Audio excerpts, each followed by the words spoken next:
Welcome to the amazing, the fantastic, the omnipresent Curtain Call with Eric Ball. Hang tight there. A little nail.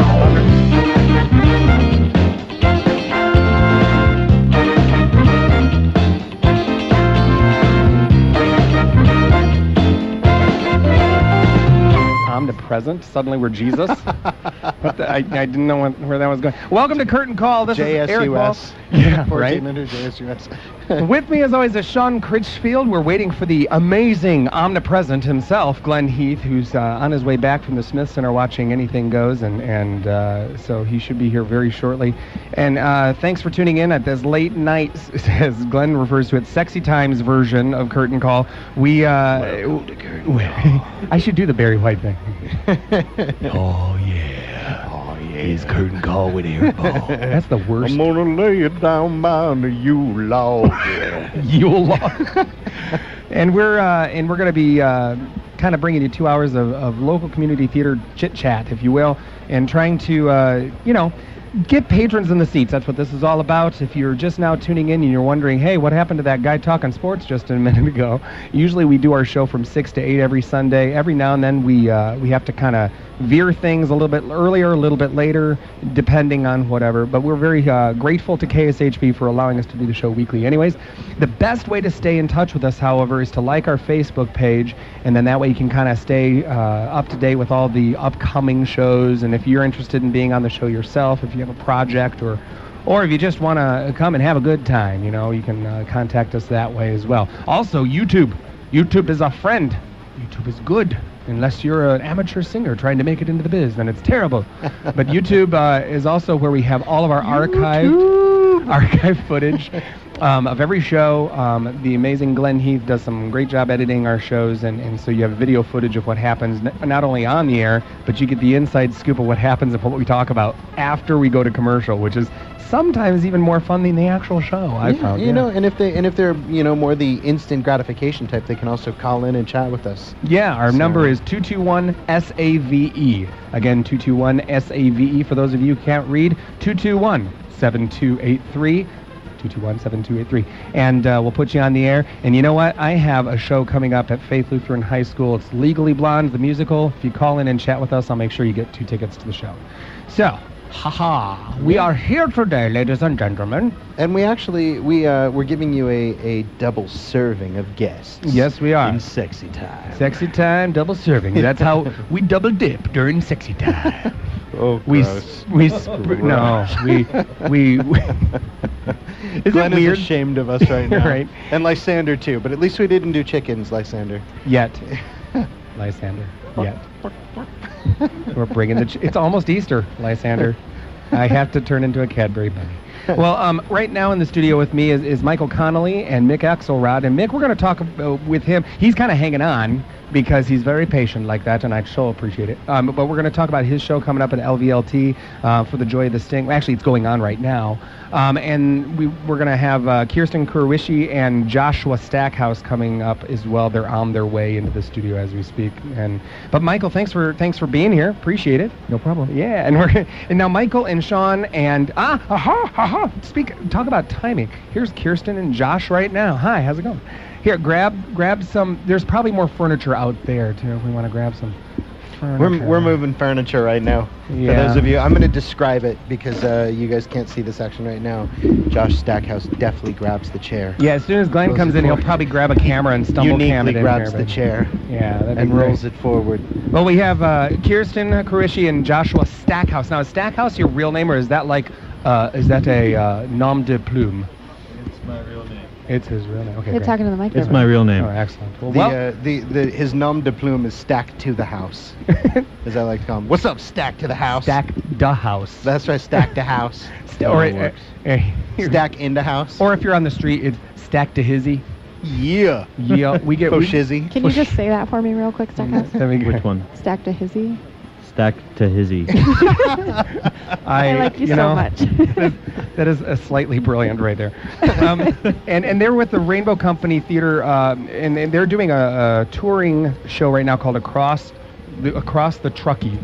Is it Truckee or Trekkie? Truckee. Okay, good, Truckee, because I didn't yes. bring my Live long and prosper in Reno. Also, the director of the tour is likely listening. I'm not sure, and she really wanted to make it but was unable. And so if she is listening, that phone number again is 221-7283. Again, 221-7283. It's like when I don't remember someone's name, I have to say it 3 times. 221-7283. You should have it by now. 2460. What? I don't know that one. Thank you, Stackhouse, with the save, Les Mis. That's Jean Valjean's. That was the worst Jean Valjean impression ever. I shouldn't. You know what? Thank you. And I quit. And throws his tea down. Okay. Well, anyways, let's dive right in. What is across the Truckee and what is a Truckee? Is that like a little kid's version of a truck? Yes, absolutely. The show's about little kid trucks. No, the Truckee is the river that runs through Reno. Yeah, it's the crossing the Truckee, the actual crossing there, which was Lakes Crossing when it started to make a lot of money, is the only reason that Reno is there. So we're blaming it on Myron Lake. Yeah, we're blaming it. Glenn Heath in a tie. This is actually cool. Hey, hi. Welcome. Glenn Heath got through the door in a tie with who? He's not tied with Mick? somebody. Oh. No, she's still detained up. Oh, someone is tied. Okay, I'm sorry. He's tied Sorry, up. I'm confused. Well, welcome. He's probably gonna. I just got back from the Smith Center. Yeah, he was watching Anything Goes. I love the fact that he comes in and he's like, I just got back from the Smith Center. Yeah, so Anything Goes. Yes. We were in the Smith Center rubbing elbows with the high society of Las more Vegas time. watching a Sutton Foster impersonation. On stage is what we were doing. Was it pretty good? You know what'd be says- awesome about this performance if you were saying these things into a mic. I'm just saying. Right now you're impersonating a radio show host. Goodness. Mike, so Okay. Well, I'll tell you what. Why don't you get played, set sir. up? You get set up. I'll continue a conversation about the across the Truckee performance, and then we'll go from there. Now, is the name of the river Truckee, or is that like the nickname? Is that like the Ole Miss No, that's the name of the river. Truckee? Yes.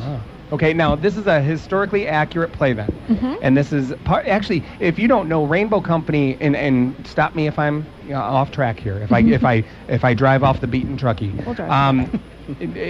The Rainbow Company the Theater shores. has kind of like this tri-purpose in life. They're not only a community theater that offers opportunities for youth to get involved in theater, learn, take classes, and also perform and work backstage, but also they're kind of proactive in making sure that the history of Nevada is out there. Like they have like an educational yield to it that they really want to make sure that it is out there. Is that? That's true. This is their 20th Gotcha. history show. Oh, awesome. And now, who writes these shows? The director, who's also the artistic director of the Rainbow Company, Karen McKinney. She's Oh, the yeah. playwright. Yeah. Karen. And so we wrap a show and then she starts reading, like doing research for the next one. So Oh, wow. and she has more books about Nevada than anybody you will ever meet. And let me You'd be tell like, you I something. want to learn about plants of Nevada. And I'm like, I have a book for that. You can go on Yeah, the shelf and it's find remarkable. Like, part of the fun for me is that I'm normally, as everyone knows, one of the co-hosts on the show, but right now I'm on as one of the tour members because I'm actually doing this Yes, tour. Which you're is the really Virgin fun. tour member. Yes, I am I've never done this before tour member with the show, and that's one of the things that's really fun with Karen is that you'll say like, you'll be playing some random character and you'll say, oh, you know what, I read online that the character had a dog, and she'll be like, yes, he did have a dog. The dog's name is Bowser. Bowser actually happened to be an Irish setter, but the funny part is that first he actually had 2 cats, but what happened to the cats was one of them went east, and She'll be like, wait, I Wow. can't remember the cat's name. yeah, it'll come to me. Later It'll we'll come be to me in doing the middle of warm-ups the and night. she'll It'll be come like, to me in the middle of the night. Mittens. The cat's name was Mittens. Yeah, and it's almost it's like she's got to boot She's that a font of awesome. information. But it is amazing. I've never met someone who's just an encyclopedia of Well, and that's Nevada gotta history. that's gotta be a compliment to knowledge. the city there alone. Somebody who's just somebody who's passionate about theater enough to be, for lack of better words, a playwright and dramaturge for the sake of getting education about Nevada out there in the theater. And so that's pretty cool. One thing I found out today watching the Westminster Dog Show, Nevada doesn't have a state dog. Huh. I know. We need to change that. Well, we should pick That's one. right. We obviously. don't. Others do. We need to change that. I vote pug, but that's my vote. That's my vote. Okay, moving on. You said dog. Well, we I went actually there. Kearsten has a Chihuahua and a Poodle, which actually turns out is called a. I don't know. A Chihudoodle. It's a mug. We call it a Oh, those cinnamon chihudoodle. things at Taco Bell, those are great. Yes, they're awesome. I love those. He looks like a little mini pit. So tell me about the play itself. What's the story behind Across the Truckee? I mean, does it? Now I know it's historically accurate, but is there conflict? Is there a bad guy and a good guy? Is it got like relative themes, or is it more set up like a documentary? The show itself takes a really neat format this year. We're doing the show for the first time ever in the style of a game show. Oh wow! Which is new and different. And I thought you were going to say like murder mystery, and I was like, really? Wow. Let's call up the guys from last or 2 weeks ago. And, Sean plays the MC, which he does a super great job, and we all come on. We all have characters from that time frame, and come on as contestants. And then so once we get into the schools, and what we're going to do in-house is that they're going to see each of our stories. Like I play Eiley Oram, and she has a story, and so you kind of see her story up to the point where each story kind of stops at so-and-so, you're going to be rich, and then there's this great... This wah, wah, wah, wah, and I come out, oh, I am sorry, we are out of time. So, and then the kids get to vote, or the audience gets to vote on who they think became the millionaire and who... And so there's alternate endings to the show this year, which is that's great. Super it's exciting. Mystery of Edwin Drood style, where the audience gets to scream and cheer and vote. That's cool. And then we get to do one of the endings according to which one they cheer for. Each one gets to say what happened, and the winner, whoever gets crowned the winner of the day, gets to show their ending. That's all. Now this is touring the city right now. We start our tech run tomorrow, and then our in-house starts on Friday, and we have a show on Friday at 7, 2 shows on Saturday, 1 at 2 and 1 at 7, and then a show on Sunday at 2. Excellent. So, and the historic 5th grades, Fifth Street School, the historic 5th Street School, not the 5th Street School, the historic 5th You got to make sure that that's School. very Important clear. distinction. And here's the thing: if somebody wanted to get tickets to this, how would they do that? They can call.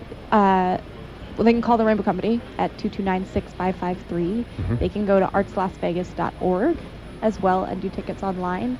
That's great. I mean, because this is one of those things where oftentimes we get, especially in the community theater, it's like, I mean, how many versions of Sound of Music can you see?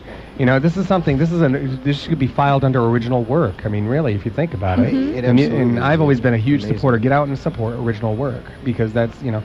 So definitely, this is something for the whole family, obviously. It is, and I find one of the most interesting things about it is that it's student produced. Like our stage manager is a student who's gone through our stage management program, and I was a student stage manager for the tour show specifically before I went on tour. So it's that position is kind of close to my heart. But our lights will be run by students, and our sound, we have a sound crew made up of students, and a set. The set was in part constructed by students, and the props were. And that's what Rainbow's all about. You know, really. I mean, they really are about education and, you know, entertainment. See, but they made one mistake. Like the other day, we were each given an assistant, so that they kind of followed us around, and you know, and we could say, hey, we're gonna have you write down, you know, I could walk over and say, okay, these 3 props go here, write it down. And then they're sitting in the audience, and if we got a line note, we could have our assistant write it down. Or if there's something we wanted to remember, you know, oh, I should have brought this out instead of this, you could get your assistant to write it down. Because I'm the MC, my stuff kind of lives all in the same spot, so I really didn't need much from my assistant, and it just devolved into me going, like, Keegan, write me a poem. Keegan, draw me a maze. Green M&Ms, peanuts, go. Keegan, solve the maze and draw me another one. And he wrote such a good poem and drew an incredible maze. I had him draw Our kids a are picture of me. extraordinary. You tell them draw a maze, they're going to make a darn good maze. Yeah. That's great. So I really think there's, you know, we got all these great people in here, and we're only missing one member of the cast, so it's also kind of fun because we can introduce you to like what the stories are going to be that the kids are going to get to hear. That's like really cool. Who everyone plays and stuff. Well, like yeah. that. Who would like now? We're doing pretty good on time. What characters do you guys play now? I play Henry Comstock. Henry okay. I play Timothy O'Sullivan, photographer. Awesome. And he does a wicked Irish accent. Oh, yes. Oh, wicked Irish accent. Oh, yes. I love Irish accents because it's just about riding a up and down slope, you know. It's up and down, up and down. Anyways, but that's okay. Now, tell us a little bit about your characters, maybe because I first mention of your name, I don't know who these people are. Obviously, they lived and breathed at some point, so maybe I should. Oh, You have no idea who Henry P. Comstock is? you know Comstock. Oh, I thought you. Oh, I thought you said something else. He was the one that had a load of something. That's right. He had a load of something. I thought you said something else. Of course, I know who that is. That's someone so important. In fact, why don't you explain for those who don't know? I love Very you, good. Eric Ball. Yeah, that way we can. Henry Comstock was let's call him a ne'er-do-well, who, what do you guys call him in the play? Blowhard is the line. Blowhard is the line, yes. And he insinuated himself into a claim that turned out to be the start of the Comstock lode, the finding of the silver that... Oh, yeah. You know, he commissioned the find of the silver, if I recall correctly. No, he did not. I mean, not him. His competitors was trying... Never mind. No, he didn't commission. He I'm making this up as I go. He Yes, we noticed that. He hornswoggled his way into it, which is fun. Basically, Kearsten and Sean played the people who set down the claim. Okay. Henry's kind of sneaking around and said, "Oh, they found something. Oh, that's my claim." And so, therefore, he made himself a partner, and They said, "Henry, you're a load of," and that's how we got Yes, his name. Yeah, and it's good fun because there's awesome lines like you know, he calls us you know, greenhorns and Johnny come latelys. You know what I mean? It's very, very fun. Now you're a photographer. You took pictures of him then. Of the silver. Of the silver. No, of the claim. Never mind. Go. This is a fantastic note. You want to tell us the rest of the synopsis, Eric? Because this could be fun for us. He's up on Facebook. He's not even on Google to... Yeah, I was... No, hang on a sec. Go. You could be good. Okay, Photographer. Timothy O'Sullivan, Yeah. he was a photographer, and he is famous for photographing the Civil War. And he was hired by Clarence King to take photographs of the West to get people from the East to come and visit the West. And so he went on this great expedition, and That's cool, man. yeah. It's And okay. You can spoil it. You yeah. can tell them a spoiler in the end. Which spoiler? But it has nothing to do with like Marshall, Will, and Holly going on a great expedition, right? No, but if you spoiler Walking Dead, because I haven't seen it yet, I'll stab you in the throat. I don't know it either. There's zombies. They're all zombies. I wish you guys could hear Glenn chiming in the background. Well, I think They can because it's on here right now. Ambient Glenn there. If you want to just bend over and give me a kiss, you can speak of this one. Hey yo. Okay. Oh, that's right. They can't hear me on the radio. They'll be able to hear me on the podcast. Yeah. So you better tune into the podcast to hear all the quips. Bonus, like Easter eggs. Yeah, it is. Glenn is our Easter egg. Well, listen, we do need to take a quick break, and we'll be right back. We're speaking with Michael Connelly, Kearsten Kuroishi, Joshua Stackhouse, and Sean Critchfield about their upcoming show across the Truckee with the Rainbow Company Theater. And Glenn Heath is standing behind me wearing a tie and has a video camera. I'm nervous. Stay tuned. He's going to have a chair now. She plays Eiley Orm, so we can talk. Yeah, we'll segue to that next. Yeah, and I just play people in theirs. I don't really play like characters typically in MC. But we can. I just kind of wanted to. I was like, oh, I gotta take a. What could be fun is we can talk about like what the old format was like versus what the new format is like, and then how long the tour is. It's kind of because we do this for a while, and you know what it's like to be in the schools. Just to give you some stuff to Love it. shoot towards. Love it. Hey, friend. Hey, buddy, how are you? I'm doing good. Good. You just did your Irish accent on air. Yeah. It was pretty. How do I awesome. know you? I know you, and it's driving me nuts. Josh, What's that? What have I seen you in? I've been in a few things. Because I'm a face person, not a name person, and I'm just like, I was know at him. the tour show last year. Exclusively Rainbow shows, though. Yeah. I was Charlie Brown. I'm trying to think 2 years if you've ago. seen Stackhouse with me at some point. He's our buddy. Tim's dad Is the he's the Mike's broken on that one, that's why. he's the headmaster or Did you Hydorn. Here, John Hydorn. did you come see anything at Faith Lutheran? Nope. What? John Hydorn. His son was one of our students. Ah, Tim. Yes. Little tiny skinny thing. Nick, you can. Nick. Nick left. No, he's standing there doing something. Dude, played you on can my wheel softball the- team you and can wheel during a chair the into the room and hang practice, out with us. John put a nice long home run ball through the back window of my car. Oh. That's not good. Many years ago. Maybe like many years ago. It's, It was one of those things. He'd forgotten about it. John Heidler. Yeah, you don't get a single camera on you tonight. Sorry. I'm gonna have to turn and look. And No, I'll just get a profile. 60 seconds. We'll go back in. Eric, how are you? I'm great. I'm very good. You know, getting ready to start swan diving into Legally Blonde this week, so I'm excited. Very excited about that. I'm very excited. They had that. They ran the tape of it on TV on TBS. Oh yeah. And I really like Kearsten Kuroishi. So I know, pretty much isn't the he only great? person excited about it. Wait, But Walking Dead starts again tonight? Already Oh, wow. archived. It was like 30 that or the seconds. Grammys. I was invited to squeeze in. So that's exactly what Grab happened. your hands too. Also, Eric, I like your Hands. glasses. Hands. Can I say that? What's the cans? There you go, you get the captain's chair. Not okay. I missed Joe Hines. Apparently he was there tonight too. What was he? He was at the Smith Center tonight. Yours is down microphone though. I caught a little bit of betrayals. Caught a little bit of betrayals rehearsal tonight that Joe Hines missed. Don't break the microphone. Thank you, Roger Reese, for taking time out of your busy schedule just to do that stinger into the show.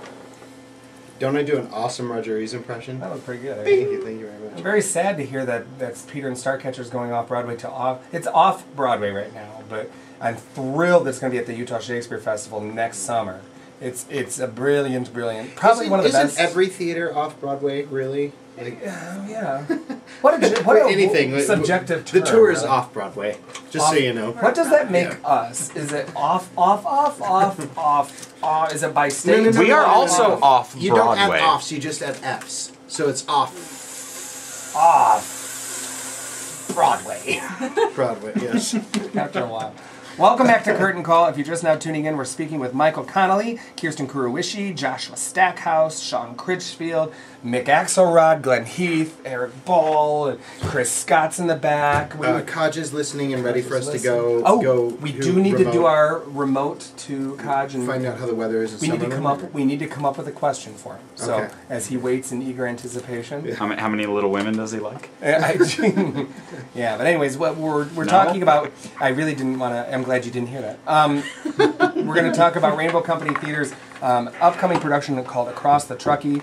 It's a true story based on historically accurate Nevada state stuff that has to do with this river, and I'm totally messing this up. I'm gonna send it over to Kearsten, who's gonna tell us. Can you give us a brief overview of the storyline again one more time?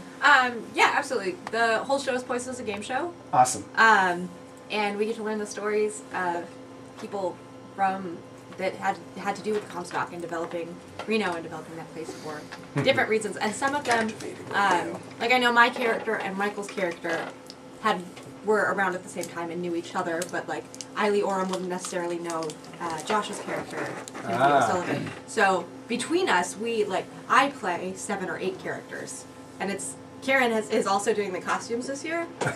That woman is amazing, and we all have it's very go backstage and take your skirt off and put a vest on and change your hat.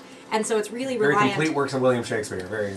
It's reliant a lot on us as actors to, be strong in our physicalizations and our vocalizations, and really, especially because we will be going into schools, to find those characters as completely as possible. Oh, that's pretty cool. It's a lot of fun. Karen's a great director. How long has Karen been with Rainbow Company? A long time. Everybody just looked at each other and they were like, I don't know. know. I'm going to be perfectly honest. I don't know the number of years. She's been around for as long as I've been around there.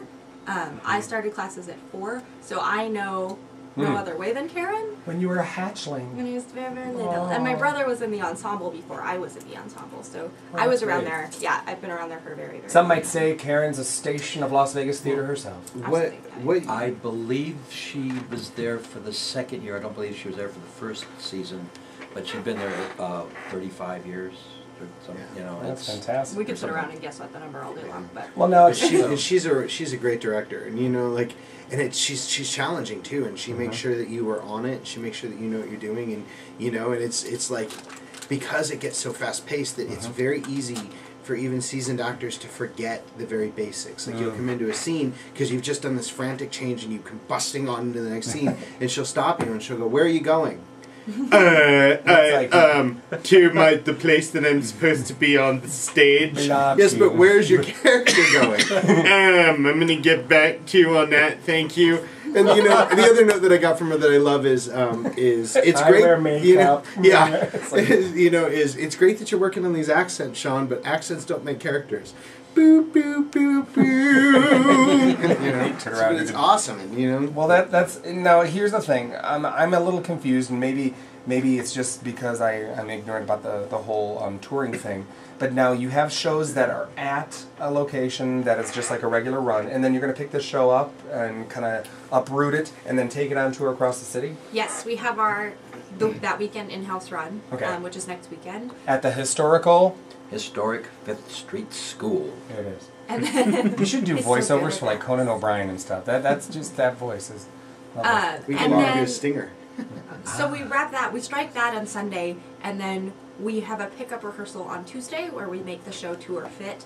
So we kind of shrink it down, depending on how long it runs in-house, we shrink it down to just, maybe 5 or 10 minutes shorter if we're able to, or if we need to. And we, learn to run without a crew, because in the in-house we utilize the students in utilizing having dressers. Well, it's like a and- Turgedian version. It's Yeah. like, I like that word. Well, it has to fit in a 50-minute time slot because we take it to the elementary schools, and that's... And you don't give elementary schools an intermission, because if you do, it's mayhem. I'm just telling you. You let them go pee once, they want to go pee 50 times. I don't know what it is. It's like a faucet No, you can't cannot turn watch off. the show in groups.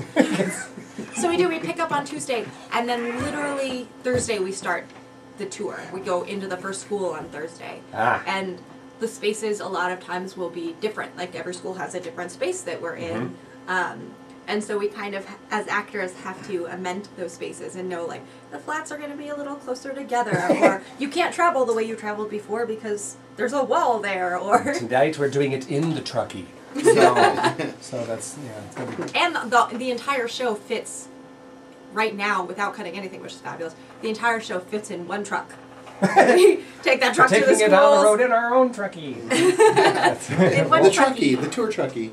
Yeah. Now, it'd be great if you could take the truck, like cut the side out, flop that down, and make the stage of it, and actually make it the Truckee. Yes. Rosencrantz and Guildenstern style. I like traveling stage. Just flop it down and do the show right there. Now, and then afterwards, if that doesn't work out, we can all just give up that career and go on the road as a food truck.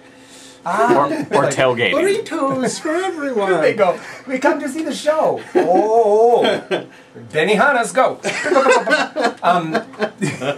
So you said that because Kearsten Kuroishi's on the show? Nice. I did not. Nice. I did not. You're Asian? You're turning this. You, no, I'm a very, very not like that man. He's very rude about his impression of chicken. You're Asian? But other than that, Farm animals. I'm goes, very "You're racist against Asian." farm animals. Very, very. Those cows know where they belong.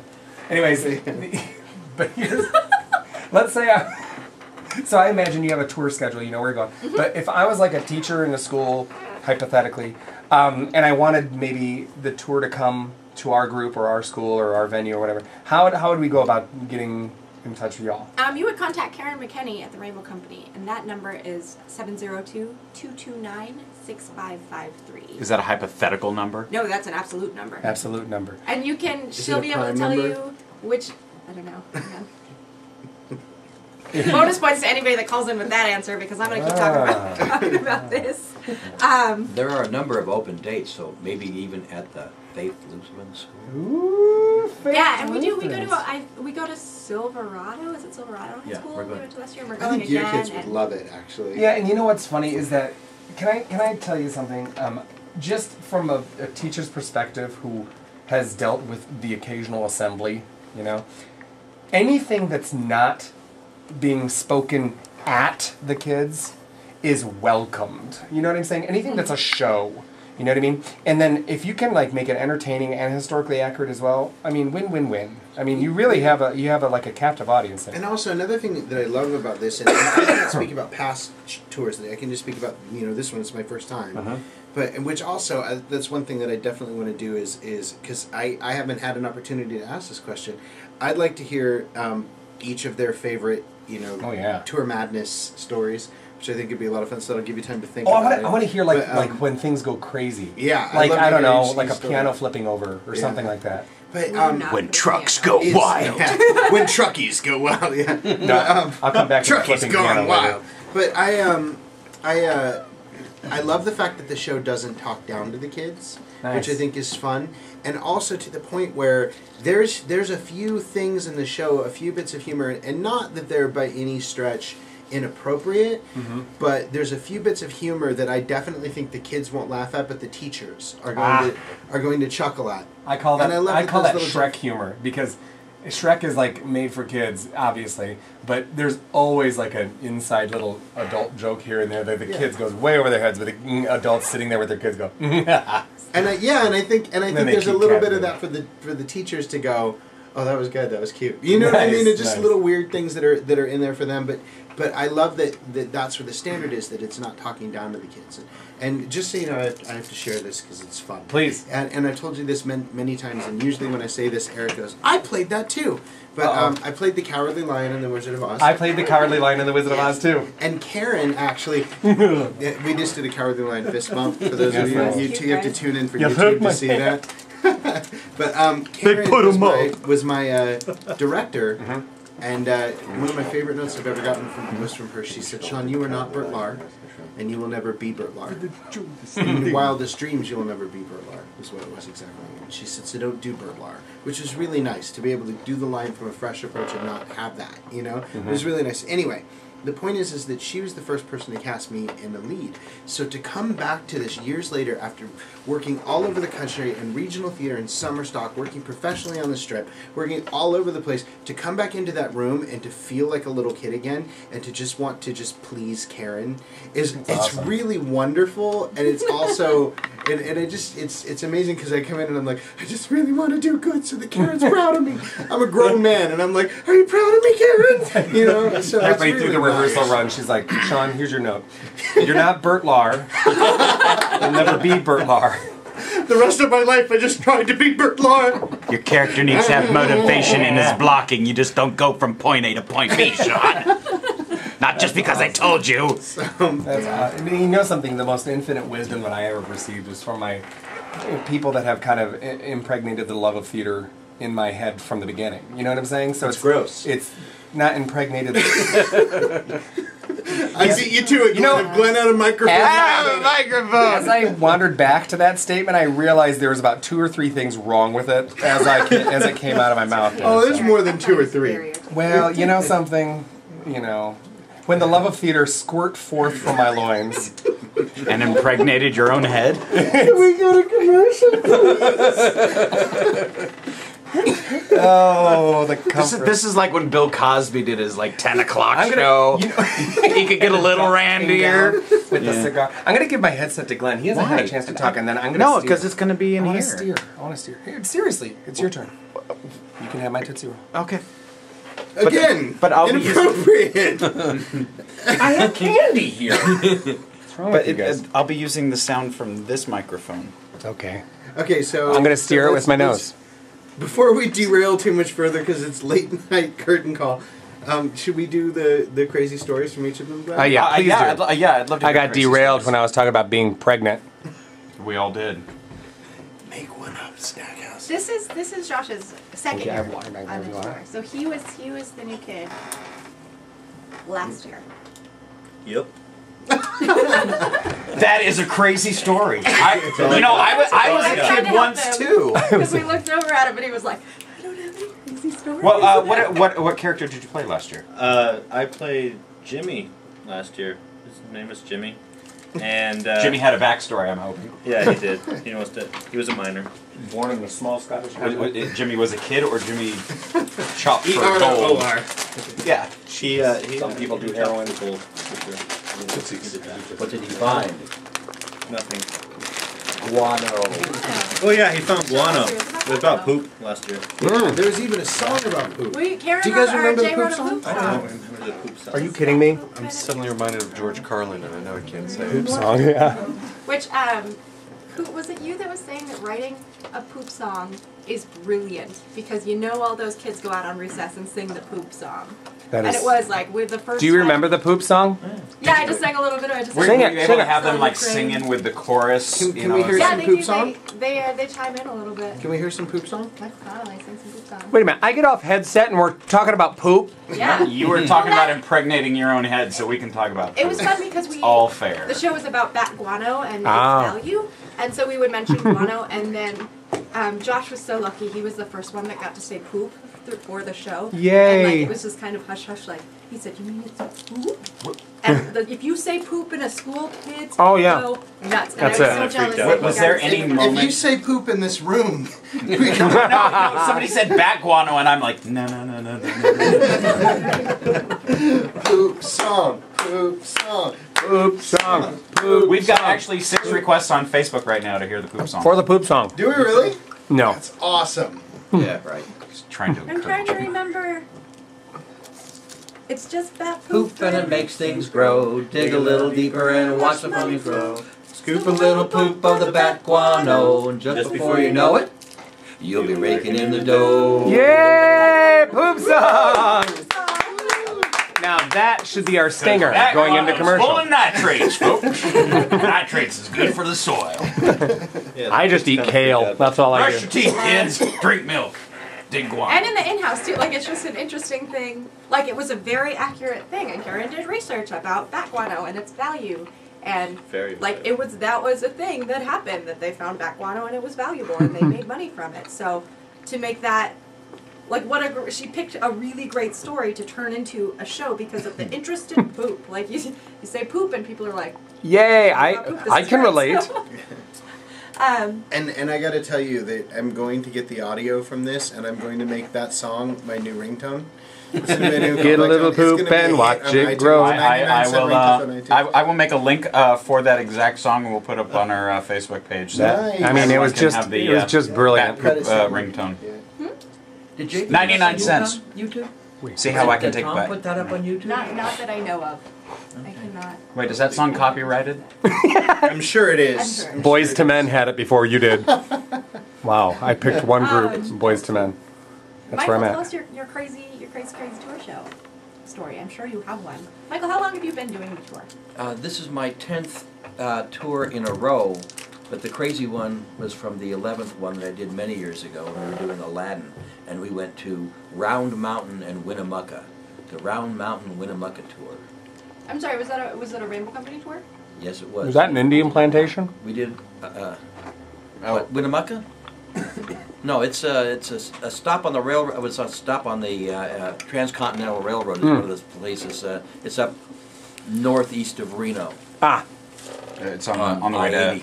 I-80. It's towards going the opposite way towards Utah, right? Right. Yeah. Towards Elko. Yeah. It's about half, not quite, about a third of the way to Elko from Reno. And that was very interesting. And Round Mountain is, you go to Tonopah and you turn right, and that's Round Mountain. Those are great direction. Go to Tonopah, turn right, and there you are. Have you driven that road? Yeah. Then that's how you go. Yeah. You go to Tonopah, you turn right, Don't make and fun of my directions. follow the signs. I used to run a college bookstore from Carson City, and I had to support Fallon, Fernley, Yerington, Hawthorne, all those areas out there, and sometimes I had to drive. Oh, I've driven it every year a couple of times, and it's you got to stop at the Hamburger Hut in Mina. Okay. Yeah. you get yourself a ham sandwich. Shout out to our cooks out there in Mina. Yeah. So what happened? What happened? I want to give a shout out to all my friends in Fallon. Yo, man, what up, Mina? Keep it real, Virginia City. Peace, Gold Hill. I'm done. I'm out. Kirsten, you didn't see the look on Kirsten's The room face. is just staring at me I'm right thinking now, about it. except for Mick Axelrod, who Poop approves. song, poop song. Is there maybe someone in the room like right now also? Glenn should also be in on the minor joke. Yeah. For Cannibal. I'm disappointed. Oh, yeah. Miners, yeah. Yeah, I played a minor once. That was fun. I played a minor once 70 times. So I still haven't heard my crazy story. The show's not much, but Did you ever get heckled by a kid, or did you ever get a show cut off halfway that some teacher or parent just objected to the subject of poop or whatever the subject of the... No, nobody minded that at all. I mean, they didn't care about that. We had one, I was not in that tour at that particular time, but they had one where they cut the show off because there was a gun in the show. Wait a minute, a gun? A gun. What were you thinking? Well, you know, it may have been the one where they were, you're talking about some of the weird, crazy stories about a murder mystery. They had one where they've got a song where they're Mark Twain went to a town because the sheriff had been shot. And he interviewed all the people about what went wrong, what happened during the shooting. And he got 4 different stories about what happened. And so they did a song about... it's the Sheriff Logan. Shot 4 times in the back, and the cast would shoot 3 times, and then they'd look at then they'd shoot the 4th time because it was... Nobody gave the exact same story each time. The poor guy was dead, but the people who were in the bar at the time gave a different story. They couldn't look at his back and see how many bullet holes are there. Or? Oh well, it was part of the gag on it, but it's that doesn't read from CSI the stage. Didn't really exist. No, that's right. See, but so the Aladdin story. Let's try this one more time. The craziest part of the Aladdin story is we're driving up there. I took my car, so I had half the cast in my car, and then we had the set was in a van and a trailer, and I'm driving through the middle of Nevada. I'm sorry, that was funny to me. I don't know why. Oh, if you've ever driven through Nevada, you understand. I drove through Nevada. I have little kids in the car. We're driving along, and they've got the windows rolled down, listening to Rapping with the Duke. As they're mooing out the windows at the cows that are on the side of the road. John Wayne was rapping. If you can look it up, there's a Rapping with the Duke song. And Waha, my partners. Yeah. And that was just... Where are all my homies at? Waha. I actually know the Rapping with the Duke. Why is that so funny to me? Because it's 11:30. We get crazy things that happen in the schools, though, for sure. What's neat about the show is when we go into the school, the kids are a variable. And, kids, they can just say anything. It's true, kids say the darndest things. And we, for the music in the show, in past years we've had music, and we asked that the kids not clap along, and that doesn't always work anyway. And so the kids, the show starts out at a nice tempo, and then suddenly by the end of the song everybody's singing like this because the kids, that's what they do. And it's neat. The kids are a great variable, and it keeps us really fresh, and anything can happen when you get out there. Or we do a Q&A after, and they will ask some of the funniest questions. They looked at one of our actors last year. One of the kids looked at one of our actors and said, "You look like J. Edgar Hoover." And it was so, all of us were like... Was it a woman? What? No, thank you, Principal Jones. I looked up J. Edgar Hoover. The actor looked nothing like it. I don't know what, Oh, kids are kids. But they went on there, and especially kids who haven't seen... We had a scene last year where a bunch of artifacts got covered by water, and the actor that was on stage sang a song about it, this really gorgeous ballad he had written about the artifacts and the loss of the history there. And the kid goes, "Why didn't you just get the artifacts instead of singing about it?" Actually, that's good observation. Yes. An interesting question there. And what's it's neat because our show, for the number of kids we see so many kids, and for a lot of them, this will be their first interaction with live theater. Yeah. And so it's a little bit there are kids that will definitely feel really connected. The 4th graders right now are learning about Nevada, and they'll feel really connected to the information. And there are kids that'll feel really connected to the costumes and think that's neat. We always get the question. Do you ever have the opportunity of incorporating any of the audience into the shows? Absolutely. This show we've made a real effort to involve the kids as much as possible. and that's thus the voting and the alternate endings is, and it's not pre-chosen. The kids will decide every show who the winner is. Now, is there crossover stuff that you provide for the teachers to continue the discussion afterwards into the classroom? Absolutely. Okay. The teachers are given a study guide created by our education director, Dr. Tony Tudor. Creates a great study guide to go along with the show, and the study guide's different each year. She gets I would hope so because the shows are different. Yeah, she gets the script just like we do, and she sits down and picks, really fun and interesting things that the kids can learn about.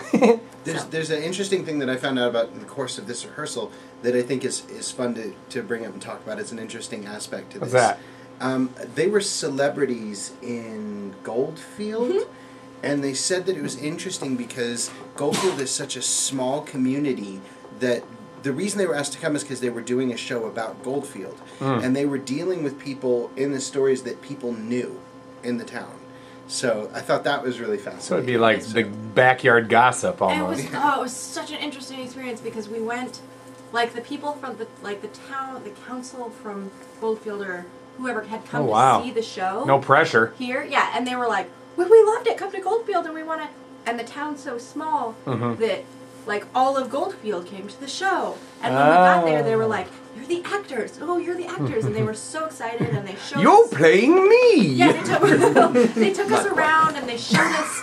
That's Goldfield's community right there. Every weird thing in the town there was, they were like. And made them a taco bar. And the big thing, we were like, we're going to have a taco bar for you. And then we did the show and my roommate came to see, she came on the road with us and came to see the show, and she said she was sitting in the audience and one of the characters came on stage and the guy sitting next to her leaned over and goes, I knew that guy. That's J. Edgar Hoover. There's J. Edgar Hoover. So, and which is nice because it's really a testament to how accurate Karen is, and she does her research, and she's got a list of names, like her names are all definitely names of people that were, she finds the most interesting ones and does her research, or she had a list of, this year had a list of death records of how people died, and that's how she got a bunch of names of look how great this name. It's like the Titanic experience.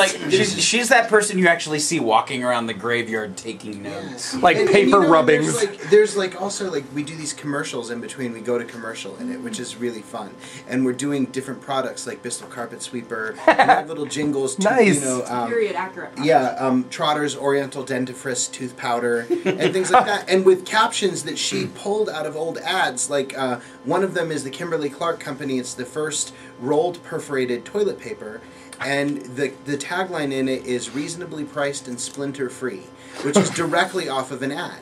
So how fun is that? It is so ridiculous. That sounds incredibly fun to not have splinters in my and so toilet paper, and or in my rectum damn near killed him. There's also stuff that she took. She would find transcripts. There was a big fire in one of the mines, and there's this whole section of text that is incredibly compelling, and it's literally taken. The actors are speaking words that are literally taken out of a transcription. Is it in your ear? And it's really neat. Where one of the actors is talking about. One of the miners saving her life and about what happened in the smoke and how they couldn't breathe. And the words are taken right out of a book, right out of the words of these men's mouth from the 1800s, which is really cool. I know, Josh, that you don't have a crazy story, but I just want to know, being the new guy, because, after a while, seasoned pros, they forget about the challenges, and the challenges become the experience, But it's still fresh enough for you. What would you say the specific challenges of tour are? Well, remembering all of my characters and their props and their costumes and where all of that goes backstage, it's just it's kind of a mad scene to get used to, but yeah, it's challenging and it's very fun, and it's a good experience. Well, now if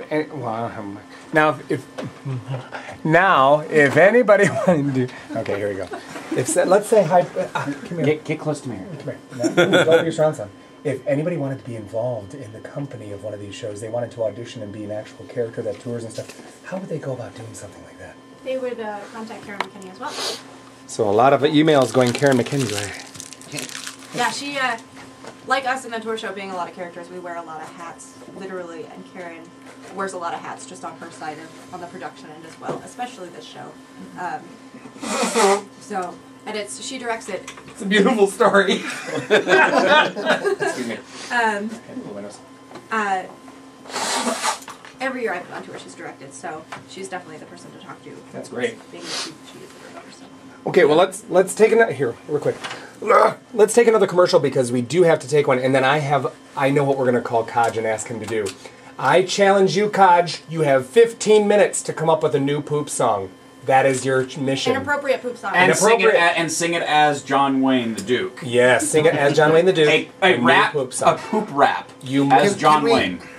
Can we go out on the actual poop song? The John Wayne rap song that I do indeed know. I was trying to cue it up, but I don't have a way to play it. So. Que pasa, amigos? Not a posse I see. 200 punks. Well, what you gonna do? I got 2 6-shooters that'll see me through. That's 12 dead and 188 pallbearers. Waha waha. Like that's literally that is just. And with that, you're listening to Curtain Call with Eric Ball. Oh, the shenanigans you played. Oh my god. Sorry, Stackhouse, you said like, yup. So I had to put you on the spot. It's all good. Yeah, see, I'm trying to remember. I think I did my first show at 84. It was the 83-84 season, and Karen was there at that time. I feel so uneducated to not know that number. Sweet tomato salad bar like my job to know everything about our company. Paul Draper just sent me, Sean, is John Wayne rapping? John Wayne rapping. Paul wants a shout out. Draper. Paul Draper? Yeah. We can make this happen. Fancy lady. No, wrong one. Paul Mattingly. Paul Draper. Oh, Spoonbender. Did you ever do his stinger? You know something? I haven't put it in here. I need to. I was going to say that would be the ultimate shout out to do his stinger, but don't. Yeah, you know what? We'll just give him one. It's mental. What is his? It's mentalmysteries.org. Member of the board and. Yeah, I was a member of the board and did some shows there and directed a couple of things years ago. I have no idea what commercials you did last time. Yeah, do I? Yeah, honest, I don't remember. Went the helm back? No. Might have heard of it. I'm okay. Because, sort of that hour went by fast. These late night ones just Yeah, they really do. Yeah, sorry, I don't have all the cameras set up. It's just gonna have to be one camera this week, folks. Sorry, I had to do something cultural tonight. Yeah, we need to talk about that too. I want to hear about Little Women too. Yeah.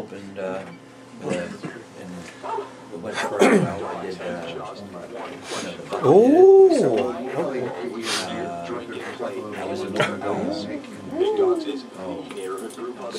Are you guys gonna stick around for the second hour? Or? You guys can leave.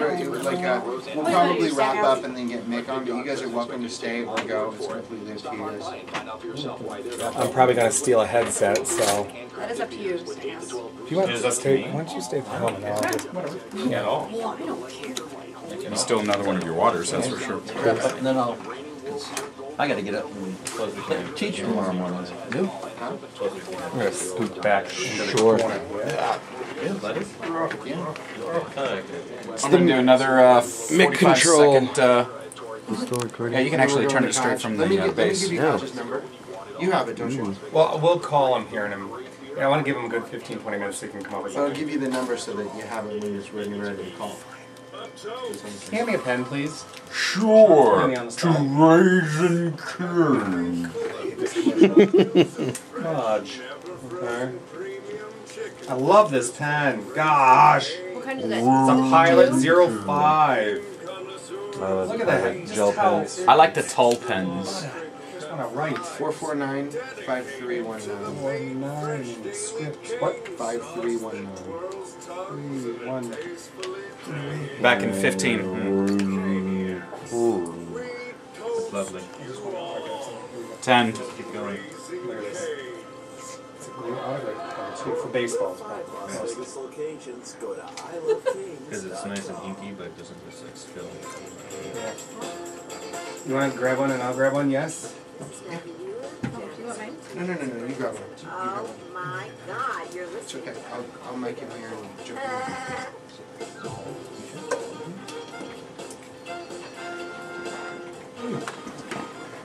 Ooh, let me say something about Maggie Wheeler real quick. Well, how about I put your microphone on since you're not at the helm? I put mine on first. Well, then the gusts, and then the cute ones, and then you. You did this to yourself, Eric. I want you to know that. Okay, You did this to yourself. I was gonna say, I was gonna segue in. It's like, hey, Eric, isn't there something interesting you could talk about that has to do with Maggie Wheeler? Because there must have been a reason why I would have put that stinger on coming back. Why, yes, Glenn, there is. How about that? If you are a high school theater teacher, or you work with high school aged theater students, or you have an extracurricular program that involves high school theater students, whatever, we have an upcoming event. It's the inaugural event that is hosted by the Rudy Foundation. The Rudy Foundation and I are kind of partnering on this. It's called Master of the House. Master of the House we're hopefully going to have every single year, kind of like something seasonal that you can look forward to, and it is a competition. What we were looking for is we're looking for schools or theater groups to bring their musical that they've been working on that school year, or something maybe they've worked on in class, or maybe something they put together specifically just for this competition. But we are looking for 10 minutes of a kind of an abridged musical. You know, something that they can do like maybe 2 numbers from the musical, or kind of an abridged format or something.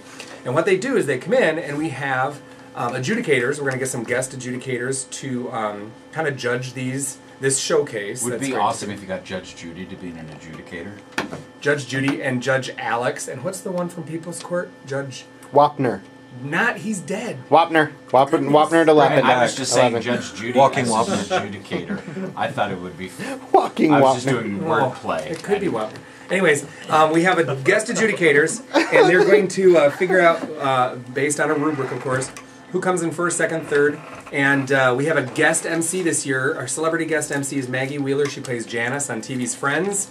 She's wonderful, and she also is a singer and conducts a choir in LA. And she's going to do a vocal workshop with everybody who's involved. We have a masterclass workshop. And here's the cool thing about it. If you get first place in this competition, the Rudy Foundation is giving your group $2,500 to put towards your group in the program, so it'll grow. A lot of lights. That's a lot of money. And then second place gets $1,500, third place gets $1,000. And everybody gets like T-shirts and the experience to be adjudicated and put in, and the showcase itself is open to the public. We're going to sell tickets. All that money goes back to the Rudy Foundation for the next year's cycle of Master of the House. It's a really, if you don't know Cheryl Rudiger and the Rudy Foundation in general, talk about a generous giving organization. She's really kicking things up into high gear now because there's some other things in the works. Yes. Now, she was part of Little Women as well, is that correct? Yeah, well, I think she was a part. I think the Rudy Foundation was only a part of it in so much as her daughter was in it, and then and so here's the thing: Master of the House has a website, masterofthehouseshowcase.com. Go and visit it. Now, here's the thing: Friday was the deadline for enrolling into it. However, this is our inaugural year, and we really, really want people to be involved. Even if it's, because here's the thing, there's a bit of paperwork, you have to enroll the students, you have to, nobody likes to do the footwork that it takes to get somebody enrolled into that. Us teachers were very, very busy. So I get that. But if you are interested and you want to do it, here's the thing, contact Cheryl Rudiger, CherylRudiger@me.com. It's RUETTIGER, Rudiger@me.com. And she's gonna just make sure that you can be a part of it. We really this first year, we just want to hit the ground running, make sure that it's got a name for itself, it has kind of a legacy before it even begins. And then next year, hopefully everybody's just going to want to make it part of their yearly routine. Everybody's just going to be a part of it. So. I have a question. Far away. Is it for exclusively high school students, or here's inclusive? Because I have students 10 to 18, but they work as an ensemble, so I do have high school age students. Mm-hmm. But they're not all part of one high school? No, they're not all part of one high school, but they also, like any project we would do, they all work together. Mm-hmm. So I would have, my student ensemble, I would have students who aren't necessarily high school age. Here's the answer to that question. Here's the answer to that question. And like I said, there's going to be lots of stuff that we kind of take a look at after the first year and see how we can shape-shift it into what the community needs. It's fulfilling a demand, if you will. Right now, we are looking for high school age students as performers. For instance, if they are stepping foot on stage, they need to be in 9th grade through 12th grade. I have had a huge demand for middle school students to be involved. That may be in years to come. But right now, they can certainly help in the preparation of the piece. They can help in the directing of the piece. They can do anything they want. But the on-stage performers need to be of high school age only right now. As far as being an outside group consisting of students of many schools in one, that is absolutely allowed. Like a student, a high school student at Faith Lutheran, and they want to be in the Faith Lutheran offering. They also want to be in the Broadway Bound. I was going to say it's Broadway Bound. They are allowed to do that. They can only be in up to 2, and one of them must be a high school. Okay, so that's the requirements. So, so let's, in the event that I just had high school students. Yes. If I have high school students that are homeschooled, or I have high school students whose schools aren't doing an offering, they then could not participate with my group? They most certainly could. Because you said one of them must be a high school. If they're doing if they're doing 2. If they're doing, only if they're doing 2. Okay. Only if they're doing 2. And I'm pretty sure that this being the inaugural year, I mean, you want to be as inclusive as possible. So something like that, Kearsten, obviously sounds legitimate. Broadway Bound, legitimate. And can I tell you something? South Valley Community Theater, they would have their children's stuff as well. So and what we're hoping to do eventually, and like right now, what we're seeing is that the people who have established high school theater programs and people who really have a forward momentum as far as that type of thing is concerned, they're really wanting to be involved. We're hoping that students in high school programs that don't have established programs are going to get involved as well eventually, because that scholarship money could maybe help build a program. Maybe they don't have enough money to do a musical. Now the pieces that would be performed, do they need to be musical theater pieces, or could a high school choir teacher who has a show choir? That's very, very good. And there has to be established movement, singing, and acting. So jazz hands. It could be. Here's the thing. I will say that it says that we discourage show choir because that would be kind of like a choir competition or a choir festival or something. Instead, you could take a show choir and make it theatrical, by just adding some simple this and simple that. The choreography is extraordinarily subjective. It could be jazz hands at the end of the number, or it could be highfalutin dance moves. But it does need to be music. It's not like a dramatic scene. Right. Okay. Right. There has to be singing, dancing, and acting. The trifecta of musical theater. So all you triple threats that are between the ages that are of high school age, all 2 of you. Well, and here's the thing. There's so much info out there. If you go to the website, masterofthehouseshowcase.com, there's a director's guide. It has all the rules. It has anything you could possibly need in there. And it's really, really slick. I really hope people will consider taking a look at it. And, yeah. So anyways, that's my little, that. Awesome. Cool. Oh God. Well, yeah. Wait, no. Isn't quite in yet. We need about 5 more minutes before we can call God. Now we've got another guest who's been sitting patiently by, but I kind of wanted to hear because I want to hear about his show as well. Because he is written and produced and I'm guessing directed as well. And acted in it. And shaved his head for it as well. It's good radio. Good. Can I trim in places? You can have my headset. I wanted, as people are shimmering around, you went and saw Little Women today. Yeah. Let's real quickly as we because I like to talk about theater that we've seen as well. Real quick, I want to interject briefly and say thank you very much, Michael Connelly. Thanks, Michael. Thank you, Michael. Appreciate it. Drive safely. Yeah. Anyways, Broadway Bound. Over with the Summerlin Dance Academy, they're kind of affiliated with the Summerlin Dance Academy. Michael Vojvodich has a group, Broadway Bound. It's a children's theater, community theater, and they are doing Little Women this weekend and next weekend over at the Summerlin Library and Performing Arts Center. I went and saw it today. You got to go and see this show. I've seen lots of shows over with Broadway Bound. This one's really good. And if you know the musical Little Women, it's not an easy show. It's a tricky show. Tricky Harmony's I would say it's college level work at the very least. And they've got multiple casts. Yeah, they have 2 casts. It was very, very well done. And I was very proud of the kids. I have a few students in it, and I was very proud of it. And it's one of those shows that when you think Little Women, it's going to be kind of one of those, you got to kind of be in the mood to go see it. And that was my impression. And I've never seen it before, and I went there going, okay, well, I'm going to go see my kids and whatever. I went and saw the show. It is a brilliant show. I mean, the show itself alone is brilliant, and the kids do a great, great job. So BroadwayBoundLV.com is the website. Get tickets. There's 4 more shows, something like that, left. Just highly recommend it. I think you guys would really, really like it. And the kids do not allow that grand piano to upstage them. That's all I'm going to say. That's something specific that happened in today's performances, and everybody listening, they'll know what I'm talking about. But I really appreciated that. And I guess we had some closing performances today. Clockwork Orange closed over at the Onyx. You've still got 2 more weeks on your show. We've got 1 more week. 1 more week. 3 more performances. 3 more performances. Okay. I should play new word every time. Then you got to change your word. That's a great. I've always 3 thought more you should be shows. doing that with the bell. Okay, that's 3 fine. more times I'm pretty sure I could handle some improv at 11:45. So tell me about anything. You got 5 minutes for anything goes. Go. It was very well. It was a creative show that was surprised. I enjoyed it.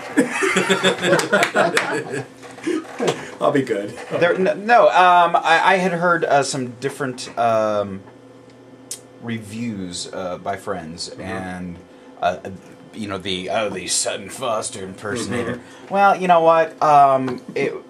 I didn't see it, nor did I see it. When I went and saw Wicked, there was no Idina Menzel, Kristen Chenoweth impersonators. Yeah. They turned the characters in for themselves. I never saw Sutton Foster perform in it. I've never seen the show before. Knew a lot of the music, but I was thoroughly enjoyed. I was thoroughly entertained. I mean, there were some lines. There was one in there where they were going through the manifest of the guests, and they were hoping there would be celebrities on board. It's like, oh, Charlie Chaplin count. Well, I thought Fatty Arbuckle was. What happened to him? You don't want to know. And I laughed out loud because it's like, I know Fatty. He raped people. You're like It's not a late night curtain call until we get to that.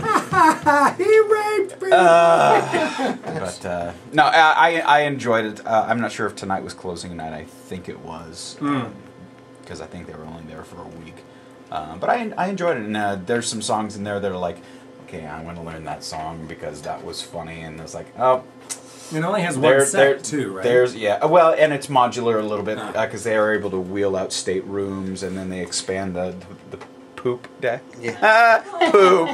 You better be ready, Michael. That's all I gotta say. One of my students, Sydney Story, went to see it, and she said that they actually had a malfunction on the set, and one of the doors broke. They had one door that swung in and one door that swung out, and the door that swung in broke. And she said that the cast went on to play with it for the rest of the night and just had a blast. Like at one point, Reno had this whole moment where she couldn't figure out how to push the door and kept going over to the other one, and then finally just threw her hands up and left. And then another one of the characters walked in and looked at her as he opened the door properly and walked through. And she said it was great because they didn't try to avoid the fact that it was broken. They just dealt with it in real time. And can I tell you, I'm going to go back to Little Women for a second, because that's what I was referring to with the piano. Okay, and I'm bringing it up only because I was so wonderfully impressed with the poise in which these young adult actors handled it. Okay, there's a grand piano in Little Women where the neighbor guy, the old curmudgeon, donates it to this young lady who's dying of scarlet fever. Anyways, hope I'm not giving too much away. Spoiler alert. Spoiler alert. I've got like Steel Magnolias and The Piano. Those two movies kind of emerging right now. The piano's named Rosebud. There you go. Yeah. So there's one point where the scrim goes out and to revel the house. Well, who plays the scrim? Marty. I don't remember his name. Marty Feldman. Marty Arbuckle. Totally raped the scrim. So the scrim goes out in darkness, and all we hear is kabloom, like this big, like a giant set piece falling or something, and we're going, oh my gosh! And there was like a from the audience, and I heard one voice in the back go, I hope no one's hurt. It was really funny. But then the lights come up. The Hispanic props person. I hope nobody was hurt. I think something happened. Anyways, All of a sudden, you guys are like the Mexican pair from the Tiki Room at Disneyland. Which is the most awful, un-PC thing. If you It's go like back from and the see that 60s. now, you're just like looking and it's like, how did you get away with this? I know, I've been having a siesta. Are you kidding me? Are you kidding me? Sorry, I just derailed this hard. There's like I two or three apologize, things at everyone. Disneyland that has not changed since Walt Disney just said, it would be a great idea. Let's leave that in. Well, I always liked in the tiki room the toucan with the fro. That was always. Anyways, back to Little Women. The piano. So the lights come up on the scene after a minute. We're going, a set piece must have fallen over or something. And I am not joking you. This grand piano, which was on a rolling, they built a rolling thing to roll this thing out, was upside down on its top. The scrim must have caught the side, hoisted it up, and this piano flipped onto its top. But here's the thing. Here's what was great about it. Aunt March and not Beth, Amy. Amy is coming home. She spent the summer with her aunt or whatever. And she comes in and goes, oh, this place is a mess. It was a mess before I left and it's a mess now. The audience died laughing. And then they're explaining where this new piano came from. And she goes, and Jessica Rudiger, without a flinch, she looks at the piano and looks at the audience deadpan, kind of going, it's a piano like I've never seen one before. And they died laughing. But here's the thing. Jordan Mazzucato, who plays Laurie, has a duet. He's played in a girl. Oh, Laurie's boy. Lawrence. They call him Laurie. Anyways, he read the book. I was gonna say. Anyways, he comes down. He's stretching his ability. He has a duet, and he took this love seat. And he brought it all the way downstage, and he did this. If you would have told me it was blocked that way, it was meant to be that way, and then they closed the second traveler to deal with the problem, and they did that whole song in front of the second, and it was just so gracefully done. I was just like, good for them. I'm sure he got instruction backstage, but you know something? The way he executed it was flawless. And I was like, now, handling yourself as an actor on stage is one thing. Handling yourself on stage in a crisis when something happens, in order to save the story, in order to keep everyone safe, and whatever the situation is, that's the mark of a true professional. And I just want to say I applaud the kids. How do you? I mean, obviously Jordan's been your student for a number of years, and Jessica's currently one of your students. How do you? You can't teach for that. You can't teach that. So where do they learn it? They certainly didn't learn it from. Can I tell you? Shows I've been in with them. I don't know either, but I will say this, and I mean this very much. If you can instill in a student the respect of, if you can instill in them to have respect for your audience, if you can instill that, there's a whole lot you don't ever have to teach them. You know what I mean? Because if they knew that this was not supposed to happen, but more so that these people out here were dealing with this just happening, and they acknowledged it, and they moved on with it, they did not forsake the story because of it, and then they fixed it. And I just thought that's what it's all about. You know someone else who has respect for theater. Our next guest. Mick Axelrod. Before we jump into Mick, I just want to say that I just got a text message, and sorry to seg you, but Paul Draper has returned from his multi-city lecture tour. Remember, he was just getting ready to head out on a lecture tour. Paul Draper. And he is listening in, so welcome home, Paul. And it's mentalmysteries.org. Yeah. Go visit his website. He's a genius. He was on. I just thought of it mentally. Paul sent it to you. That's what it was. He's in my head right now. Get out. He was a guest. It's impregnated. Get out. You should definitely check that out. So, anyways, Mick, go. Mick, a good friend of ours. You've got your. It's not your first. This is the first time I'm directing. It's my first full length. First full length. But tell us a little bit, because I will be as graceful as Eric was talking about the Truckee by trying to discuss the joy of the Sting. So and this is over at LVLT. This is at LVLT, running through the 17th. So next Friday, Saturday, and Sunday, last Correct. three. All three 8 p.m. or is Sunday the matinee? No, the Sunday's matinee. Okay, fantastic. Okay. So the show is for the joy of the Sting. It's a verse play, so the entire thing rhymes. I heard that. drama. And it's modeled on the conceits of Shakespeare. So the story follows a physics student in modern Albion, mythical England, who falls in love with an enemy spy, all the while his jealous cousin is murdering all his friends in order to pin the murders on him and drive him crazy. So it's a very straightforward plot. Yes, it's not complex complicated at all. Yeah. You know, I just want to interject and say that also I know Mick, and maybe we'll put him on the spot at some point soon, but I know Mick prior to this as a fantastic spoken word artist. He and I moved in the same circles for a long time as both performing as spoken word artists in the same venues. Well, and that's one thing I'm wondering, because I remember you were working on this for a while. 2.5 years. Yeah, because I remember hearing passages back in the day, back in the Insurgo days over there in Commercial Center. So this is kind of like a labor of love for you then. Oh, absolutely. Yeah, absolutely. So it's love of theater, it's love of Shakespeare, it's love of poetry, and combining all my passions. Now, who's in your cast, and how was it received? Michael Drake, Christine de Chavez. Ah, Christine! Yes, she's phenomenal in it. Ashley Patrice. who's been on our show before. Yeah, shoot. We've got a few other students, Jesse Bork, who's a freshman at UNLV, and Jonathan Martinez Hazlitt, who's at CSN studying theater as well. Brandon White, who's previously been seen in Table 8's Summer Camp the Musical. Oh, yeah, okay. That's right. That's how I know that name.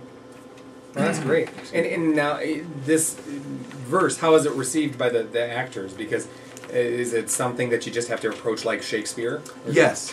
But I mean, is there? Sorry to interject, but is there a structured rhythm with yours as well? I mean, with Shakespeare, there is that iambic pentameter, that flow that you either get or you don't get. And so with yours, obviously, you're using contemporary language, but you also do slam poetry, so I know that you're using symbolic phrasing as well, and which requires your audience to be paying attention. Yes. Because otherwise it'd be like, what the heck did he just say?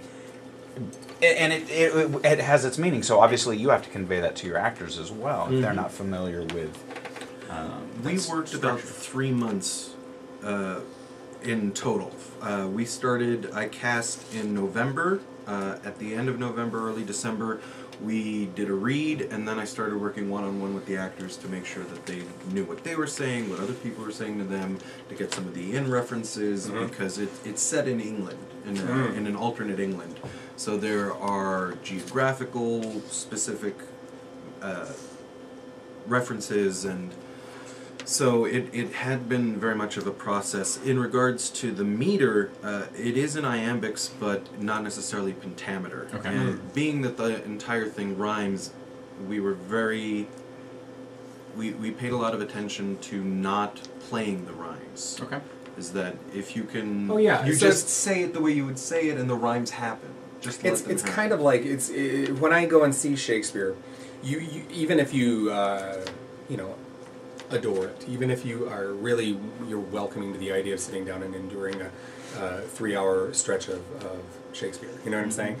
I would argue that even that first 5 minutes, it's kind of like reintroducing yourself to the art of the language, because the language itself has a certain. You were talking about how Clockwork Orange to you has a slang, and by the end of the show, you appreciated the fact that you felt like you knew the slang. Oh, that's a whole nother subject that I'd like to talk about as well. And that's kind of how I feel about Shakespeare. After that first, it's like the dentist office. You walk into the dentist office and you have that smell. You're just not. It's not that you don't like the smell. It's just. You mean the dentist office that has you're the not smell. used to every second of the day, and then you get used to it and you don't smell it anymore. It's just like Shakespeare. It's kind of like you kind of gotta.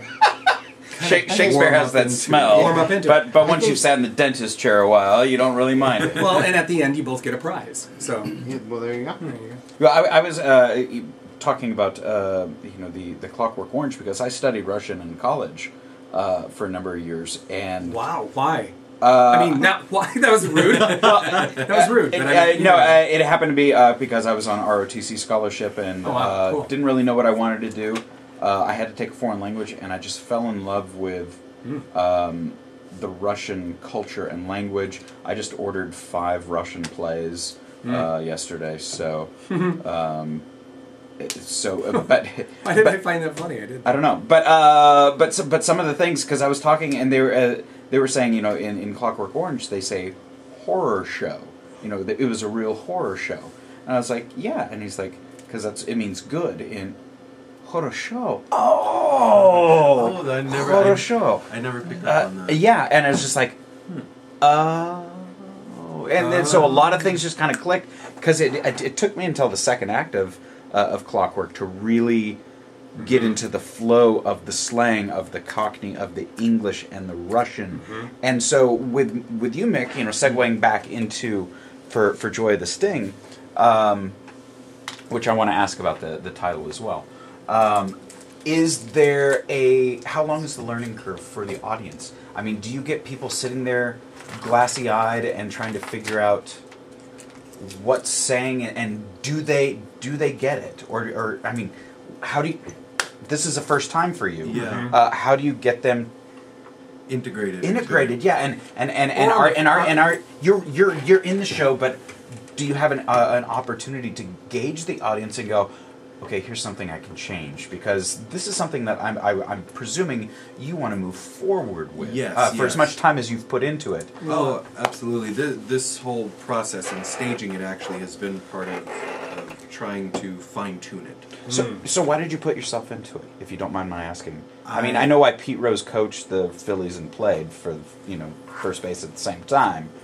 I put myself into it because it's been my baby for 2.5 years. Okay. And I did audition a lot of actors. Did you audition yourself? Well, I ran it by my AD, and he's like, "You're putting a lot of hats on you, and you've already got a lot." And I said, "That's a topic for another show time. right there."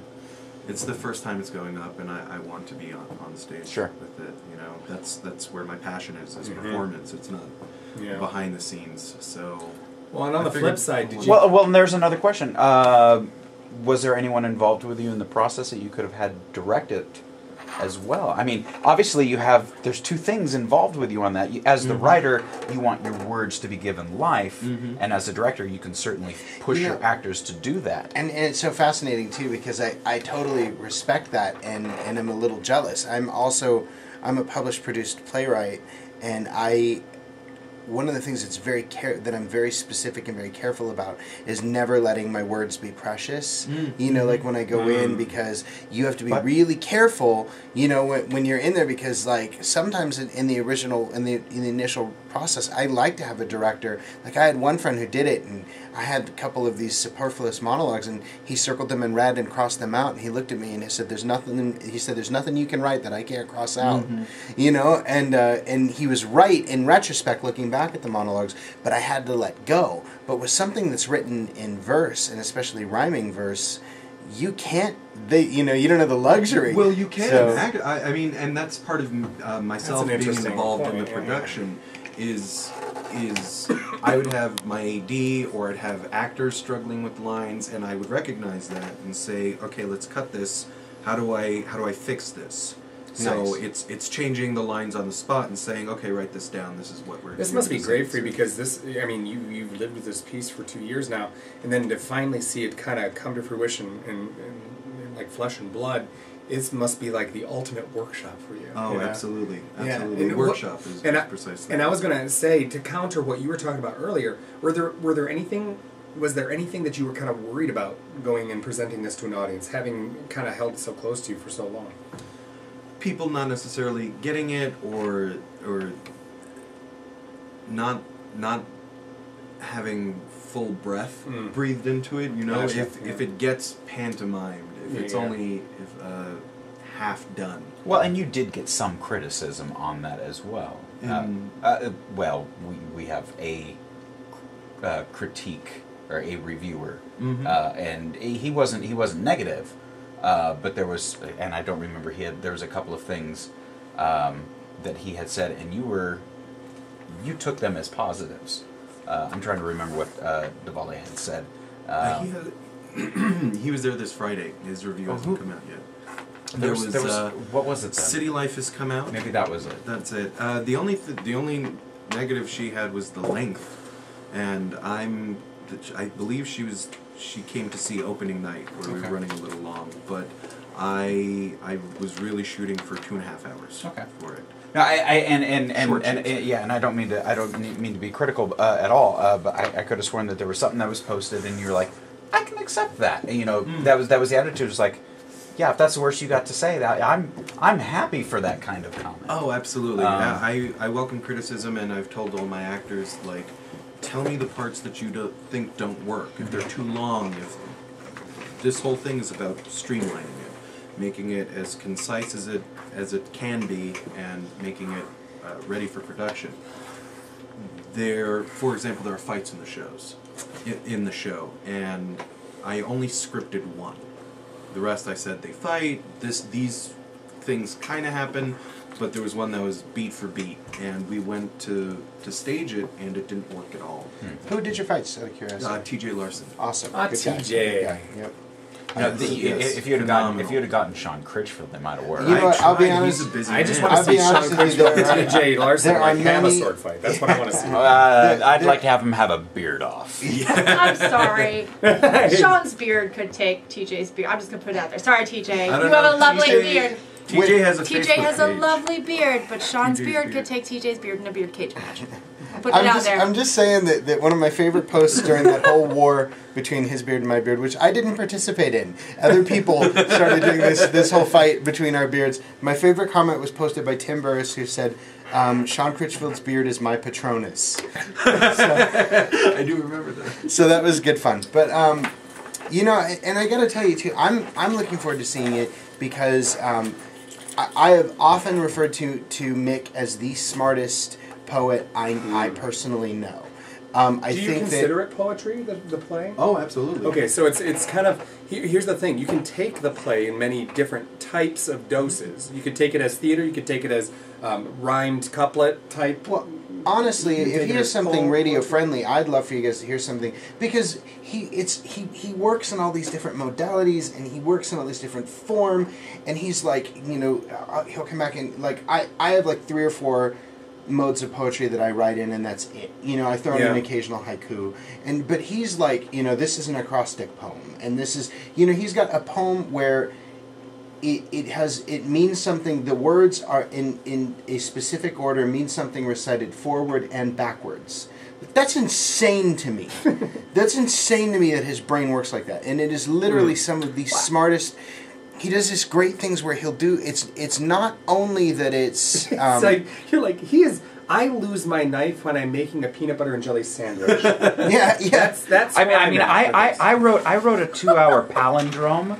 I would not put it past him to have written it. Well, but you're saying that there's some verse in there that that you could read it backwards. How do you even how do you play that? I mean, what's the point of putting it in the text? I don't necessarily know that that's in the play. Yeah, I just know that. Then why did you say it? As a poet, he has a poem literally. Yeah. I can do it. Well, no. Well, and I've seen you perform where you've said the same words and almost in the same order, yet your voice inflection changes, and all of a sudden the words have entirely different meaning. And he plays with. Put him on the spot. Like, do it with a bell. Do it with a bell.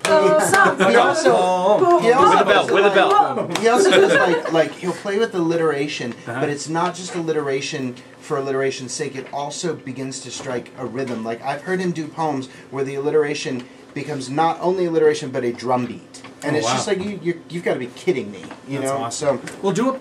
Would you mind doing the poem? Not at all. And then we should hear Kodja's poop song. You know what? We'll take a break and then we'll come back and we'll dial Kodj while we're at break and we'll get the poop song. So we'll do poetry. We'll go with I'm going to the squeak divine, in his chair, and then we'll wind up with poop. There we go. and I'll just sit and squeak in his chair as some sort of rhythm. Yeah, anything radio friendly though. You don't have to do the backwards sports from anything. Well, that was anything the you're first feeling. one that popped into my head. Okay, good. Oh, do Lewis Carroll's Jabberwocky. That'd be great. No, original. In the slidey toe. Did Guy Gimble. Oh, Mimsy. Where the world grows. And as we go down the rabbit hole, folks, you're listening to Curtain Call with Eric Ball. Okay. and then we'll come back in. Okay. We'll come back in with it. Yeah, I'm gonna call Codge while we're doing this. Codger. Codger. The artful Codger. So If I can- excited. The art. That should become the poem. That's The Artful great. Codger. That's great. That's great. That's. Well, I'm stealing it. Okay. Dude, jump in there if you have thoughts. Like, don't be shy, Josh. Just jump in there. I'm not. Yes, you are. Ooh. Oh, lemon. I thought it was banana. Oh, I got a good Banana. one. What's that? Is the Bye Bye by the Book. Is one that's And this is your more call. narrative. Okay. Codge. As long as it's radio friendly, go for it. It's Eric. Have you been listening? He knows, though. I warned him. So you haven't heard what we've been saying about I warned him. I I warned can't hear him. him. Well, the backwards and Have you- forwards have ones are you- the shortest. Did you get Sean's text? Have you been writing a poop song? You have a poop song. I'm afraid I love you very much. Here's the thing. I'm going to put you on hold. Okay, just hang tight, and then we'll bring you in about 60 seconds or so. We'll kind of come in. Yeah, make sure it's radio We'll friendly. here's what we're going to do. We're going to bring you in, and then we're going to listen to Mick Axelrod do a poem, and then afterwards you're going to respond to it with your poop song. What's it called? Awesome. Scat in It'll the be hat. great. It'll be Cat great. in the hat. All right, hang tight. Is it? It's appropriate. It's radio friendly. All size parties. Families and businesses. Does he know he's going on the radio? 3 full bars Yes, he with does. your favorite I think alcohol Codge is smart enough to not do anything inappropriate. Monday through Friday Yeah. free. I think he's out now. Everybody's invited to ride the mechanical Are you there, Codge? for fantastic food, drinks, Okay, I don't hear anything yet, so. Head down to Ranch House Kitchen. Codge, are you there? 6593 Las Vegas Boulevard South. Hello? Town Square. The Codge? reservation is 702 Codge? 749 6400. Are you sick and tired of your garage door going Right up now. and never coming down, or going down and coming back up on its Codge, are own? you there? The kids knocking the motion Take a picture of you sensors sitting on the around. piano and singing. Let me go get Chris. Make sure I'm doing it right. Excuse me. Sorry. Well, we can start with the poem Yeah. if we need to, and we'll have Chris handle it. Also, you can't be custom hardened door and not do fireplaces. These are good. Provide high quality Do it. I hate Tootsie Rolls, but I love these. I know that angle Do it. Just if you take the vanilla one and the cherry one. I don't see a vanilla one there. He's got a sign on the door that says recording. Yeah. That's what I think of when I see those back. Call custom I don't think I have a pair of ankle boots. I have a pair of All right, coming back in. You there? Come back in 5. Not really. Hang on a second. We're going to try it again. That's custom-hearth.com.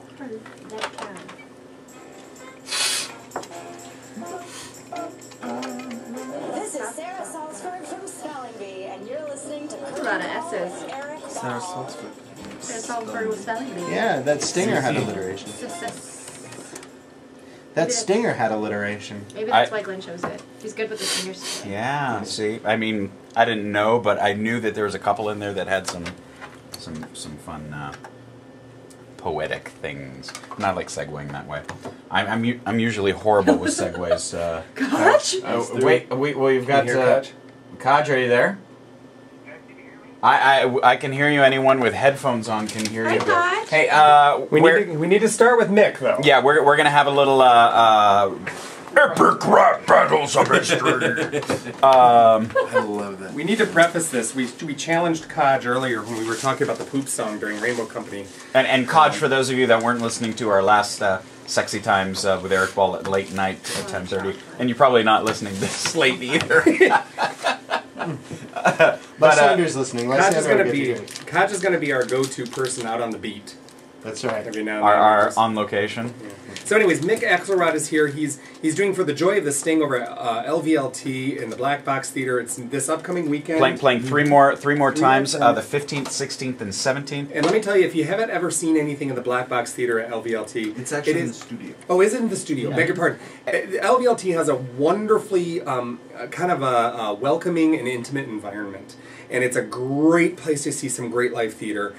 This is an original work. It's a labor of love, and it's something that's unique that you will never see like again. So you need to go out and support this show. I'm a big fan of supporting original work anyways. So LVLT.org is where you can get tickets, or you can get them at the door. But we kind of put him on the spot because he's kind of an artist of the spoken word anyway. And I wanted to give a couple of shout-outs here because you were mentioning some of the cast members. Bob Graddox was missed, Ron Williams, Jesse Bork, April Soling, Polina Poroskova. Paulina's not in the cast. She had some familial issues. Ashley Patrice. Oh, is that what Ashley's doing? Oh, that's why her name's not in there. So, my bad. And Paulina, I hope everything's well with you. So. I have a question. Which... I confused the studio and the black box spaces over at LVLT. Sure. Which one is the one The studio you're in? is 3890. It's the one down it's a the one couple that's of not years. connected directly. Okay. It's one where some awesome shows. Thank you. Including And the red Oleana. box is in the alley. And Happy Hour. Including does Oleana. Happy Hour does their shows there. Yeah.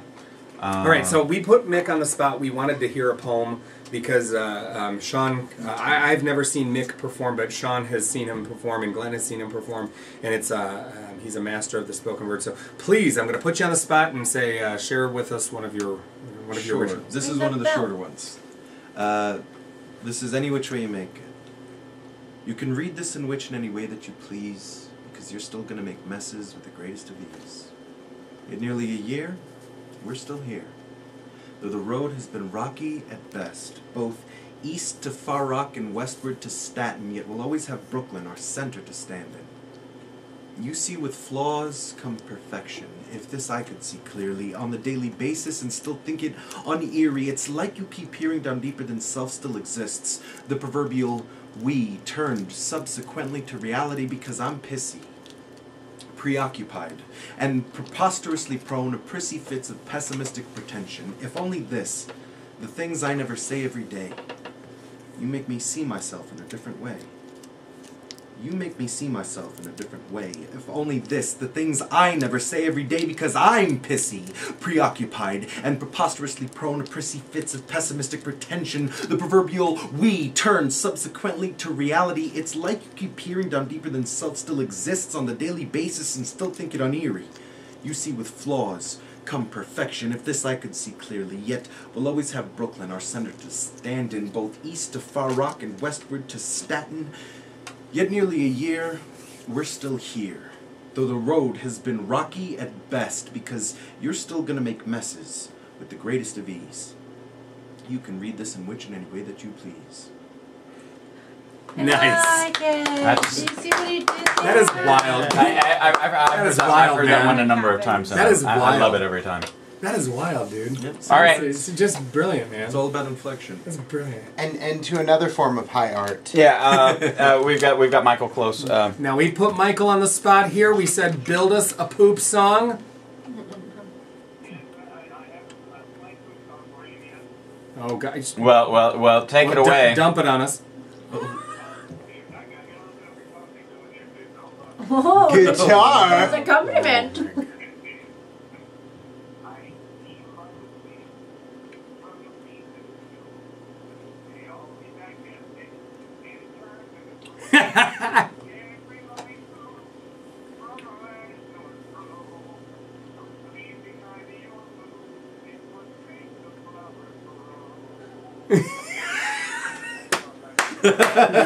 That is... I'm in love with you. That is brilliant. That is beautiful. brilliant beyond brilliant. And what's funny is that it's brilliant for a completely different reason than Mick's poem was brilliant. I'm just glad I didn't have to follow it. and how you rhyme follow the poop. how you were able to rhyme soup and poop. You know what? Coach, your song was Michael? the poop. Yeah, you know something? Mick's poem moved me. Your song moved my bowels. So thank you. Uh-oh. That just really was wonderful. Yeah, that was. Thank you so much, Mick, for your. It was a little corny at places, but I feel like the accompaniment really stepped it up a notch there, Coach. Way to go. You know what? You're really raising the bar on I was just on gonna folk music. say, I want to see an accordion next time. You've really kind of Pressured yourself. That should just be Kodge's position. And I was impressed how you squeezed that out in such a short period of time. Kodge will always write a song. No, I can't wait to see what your number 2 is. We're gonna be a mighty poetry duo from now on. We're a mighty poetry number 2. I am going to play the xylophone for you the next time you perform poetry. Very nice. That's right. That's having some. We should do a slam poetry. We should do a slam poetry show. We could. Trust me, we could wrangle up some of the best in town. Let's make this happen. Let's make this happen. I just want to know if Mick wiped Mike out or. I gotta say that the gimmick of Kodge's song, nothing personal, Kodge, but the gimmick of Kodge's song, though amazing, was not. I definitely placed the winner as. Oh, I think Mick wins, but only by a pinch. Oh. I would say. What? Did that sting? Didn't mean to. Oh goodness. Sorry. No, listen. It's called the Joy of. Let's get down to business here, though. It's called the Joy of the Sting. It's over at Las Vegas Little Theater. LVLT.org is where you can get your tickets. Only for this weekend. Yeah, Friday and Saturday, 8 p.m. Sunday, 2 p.m. in the studio. Here's what I'm going to do. I'm going to ask you to show your love for this show because it's a new work. It's it just sounds fascinating to me, man. And if that's a precursor of anything that we're about to see, I mean, that's fantastic. Yeah, seriously. It gets crazier, but it's adult. I should give a warning on that. Well, do you have anything? I mean, obviously coming up after that because you're busy like the rest of us are. So. Yeah. I got cast in Poor Richard's Players Dealer's Choice. Oh, okay, nice. Coming up at the Onyx, and I'll be in the concert version of Ragtag's Guys and Dolls. Awesome. LVH. Very nice. And shout out narrator. Oh, okay. Cool. Shout out to our friends over at Love Tap too. That's why you didn't show up to my Cuckoo's Nest auditions? I didn't show up to Cuckoo's Nest auditions because I was rehearsing. Okay. That's I know there was Drake there, and I know that there was Tim Burris there. I didn't show up either, Sean's. I am fully aware. Yes. Of that fact. Well, and there's a story. There's a story behind that as well, and it's. I had my list of shows that I was wanting to do this year, and to have jumped into yours would have conflicted with other ones that I've been wanting to do as well. All I gotta say, you can write me a song in apology. You know what? Sean, I'm sorry I wasn't there, but I'm not going to apologize for shows that I want to do as well. I was there. Yeah, you just didn't acknowledge it. I mean, I want to play, Nurse Ratched at some point, but now is not the time. Why am I like excited about that notion? I would pay to see that. Really? Nurse Ratched and drag. Oh. That would make a whole big spin on the whole story if you think about it. What if the Indian was? What if the Indian was in drag? What if the Indian was in the cupboard? What if they? What the hell was that? It was a film. Indian in the cupboard. Indian in the cupboard. Yeah. Is that the one with Nathan Lane? No. Oh no, wait, that was Mousetrap. That was a great movie. Wow. So Nathan Lane in drag is Nurse Ratched. Is that where we've come to? Oh, that would be terrible. Mm-hmm.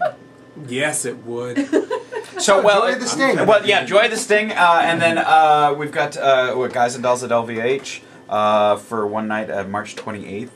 Las Vegas Hotel. Las Vegas Hotel anymore. and they're going to be doing Les Miserables at some point as well. Sean, you're Do they know when directing they're doing fantastic. Do they know when it's they're doing it's supposed to be July 4th and 5th or 5th and 6th, but it may get pushed. Who knows? Kodge. Oh, hi, Kodge. You're still here. You're still there. First 2 weekends in May is Cuckoo's Nest. So. Cuckoo's Nest first 2 weekends in May. Fantastic cast. I've seen a few names. Brandon McClanahan, Kim Glover, Tim Burris, Troy Tinker, Mick Axelrod is not in Brian Scott. Brian Scott. Troy John. I'm just saying. Oh, and we got Across the Truckee as well. And make sure that we mention Across the Truckee, which is coming up for Rainbow Company Theater. That is also next weekend. So if you have children. As because don't take kids, come to if you have kids, come to Across the Truckee. That's right. Or see them both in the same weekend because take the kids to Truckee. There's lots of theater this weekend. And then get a babysitter to go see. Yeah, exactly. Go and see Broadway Bound's Little Women over at the Summerlin Library. There's lots of theater to be seen. Yeah. And then And then when you're done with all of it, hit up faiththeatercompany.com and get your tickets for Legally Blonde, which is coming up in May. Yep. And oh my God! You guys. There's some other shows coming up. Gruesome Playground Injuries, I think, closed today as well. Oh, really? I thought they had but one more week. at the Onyx, there's going to be some, and I can't think of the. It's a music collaboration that's taking place of last 5 years that has Directed by gotten pushed Christopher back. Lash, I learned today. Yeah. And the Next to Normal opens up in a month. So That's over at the Annex as well. And on LVLT's That's main your stage, in. Tale That I'm in. of the Allergist's Life is opening next Yeah, and I week. have to mention Tale of the Allergist's Wife because my wife's the stage manager of that one, so you better go see it. It's really good. Steve McMillan's the director of that one, and great cast. Andy Gibb, all kinds of really talented, funny people. It's David a great. McKee. David And of course, McKee, Melissa Reisler. Tournament of Kings, come for the tomato soup, stay for the show. Dragon's Blood. Dragon's Blood. It's You will so swim. good, too. Oh gosh. And I want to Take hear it I want to right hear in. some people talking over the next week. Apparently auditions over UNLV for Urinetown yesterday. Some people waited 6 hours. Oofda. Yeah, I heard about that. Yeah. That's ironic in a way. Well, and I'm kind of curious because Chris Lash is the music director for that Oh, as is he? well. So I'm kind of curious, how that happened. Why does Chris Lash sound like a wrestler's name to me? From what I've He's not a heard, wrestler. they were alternating between acting and singing auditions. Yeah, and they were bringing people in to sing, and then, okay, here's some sides, and go out, instead of splitting them off, so they'd be recycling the same people in back and forth. And so the people that are waiting to sing be like, okay, I've been here 4 hours. That's and I another haven't idea sung for yet." another show is the whole idea of etiquette during auditions. Well, I just wonder, Audition the musical. why... A lot... I claim copyright. Oh, ring the bell, because Gilligan's Island musical is mine. Okay, you can have that one. Can I be in that? Yeah. I'll help build the stuff. You want to be the Japanese... Marianne? Yeah. Yeah, I want... Absolutely, I do. Marianne! I got dibs on Roadhouse the musical. Roadhouse. Featuring the song, His Name is Dalton. I have Pee-wee's Big Adventure and Goonies. Go. Well, there's one that fun we're name. talking about that we'll reveal on a later show.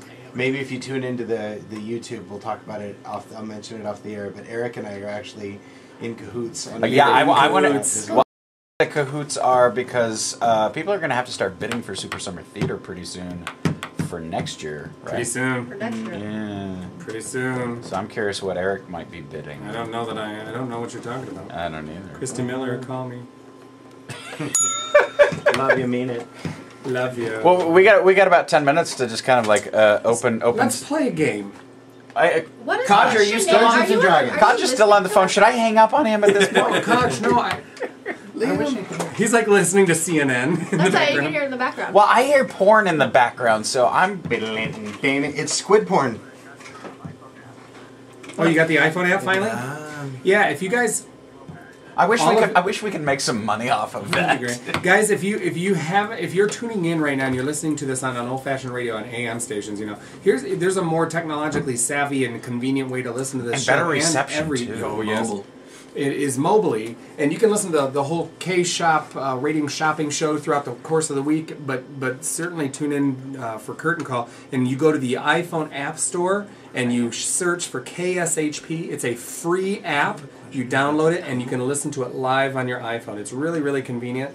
It's got about a minute or two delay, Yeah. but it's still pretty much live. Well, that's not a really big deal unless you're actually calling us to talk on, and then. And even then, it's not a huge. And we don't get callers. But I have a before we get into our game, I meant to ask Mick what the title of For the Joy of the Sting means. Does it have to do with a scorpion on Christmas? Not on Christmas? The joy joy. to the world and Joy Oh, to I see. the sting. Yeah, I Christmas didn't is a think of that. joyful time. Yes, it's in a reference to Aesop's fable, the scorpion, and the frog. Okay. Oh, there was a Joy. scorpion. I was being silly. That's great. No, and it's Okay. one of the characters makes reference to it, so it Well, that's became great. the title. I would also like to request, since we're talking about copyrighted ideas... Oh, you're looking up stuff. That's not fair. This is super fun. Okay. And also because Facebook he's been so musical. quiet that I feel a little bit like I have to put him on the spot. Joshua Stackhouse is still sitting in the room. Do a and poem. He has a very unique job. You did Roadhouse, so you want to do Stackhouse the musical? He is too? Stackhouse the musical. His name is Doug. What was his? But he has a street very name? unique... Stack to Hizzle? Yeah, Stack to Hizzle. But he has a very unique job, which I honestly think would be an awesome reality TV show along the lines of like Storage Wars or American Pickers. So you have to hear this and hear what the idea for the show is. Ready, Stackhouse? Sure. Go. Go. So I buy and sell on Craigslist for a living. I buy garbage, and I fix it up, clean it up, and sell it for profit. And With his partner, my business named partner's name is Josh. Josh as well. And Josh squared. yeah. Dumb And we get into I'm coming up with the title of the show here. How's Craig gonna feel about this? Josh's List. Josh's list. I like it. Good. I like it. That's We're pretty gonna- wild, though. Where do you find your stuff? How about Josh Ulysses? Craigslist everywhere, anywhere. Wow. Yeah. Those people selling. Yeah, we get into some pretty weird situations. Weird situations. Like I'm like sitting there going, it's so simple. tell Tell us them some of the the other night. shenanigans. Yeah.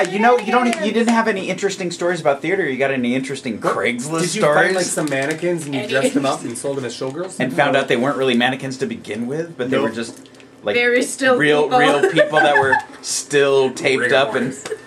I was only trying to sell you my futon. I sold a futon. It said free. No,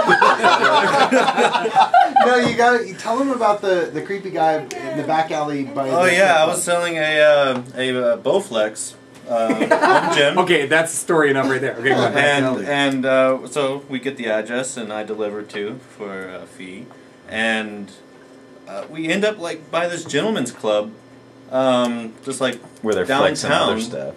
like someplace, and we call the guy and he's like, okay, I'm next to the gentleman's club, and so it's like this warehouse. It's like go around the warehouse and take a right down the alley, where I'll be waiting for you, and I'll open up my garage. No, at this Down the alley where I'll be waiting Where for you. I'll no, be at this point, can you imagine cutting to commercial and like what is gonna happen? All right, back to it. Oh well, we're gonna cut to commercial right now. No. So I was like, hey, buddy, let's leave. It's like, how much are we selling this for then? Yeah, let's get out of here. Let's go. But Hey, Josh. he was just a super duper creepy dude. He was just and who we really left. wanted to get in shape. We tried to put it together, but we didn't, and we just kind of left and took the money. Wow. Yeah. That's. And if you're listening, we apologize. Enjoy the new Bowflex. I'm sure there's nothing creepy Wow. about it. The one time I sold something Except on that he has Craigslist- his own personal gym in a garage alley next behind to a it. gentleman's club. and wants a Bowflex. And he owned a Porsche. Yeah. Oof. It's just, There's more to the story. yeah. The only time I've ever sold anything on Craigslist, I sold a big giant aquarium, and the guy came in, he's so funny, because I had fish at one point, a big wall of fish, and I got rid of the aquarium, and he came and picked it up at the school that I work at, and he came in and he goes, so, do you think this thing would hold turtles? And I was like, I don't, probably, it's pretty tall, it probably won't. He goes, okay, I'm going to use it for turtles. And I was like, okay, that's I great. like turtles. That'll be $70. And he gave me the $70, and I said, and he goes, okay. And he kept talking about these turtles, and I was just thinking, those poor turtles.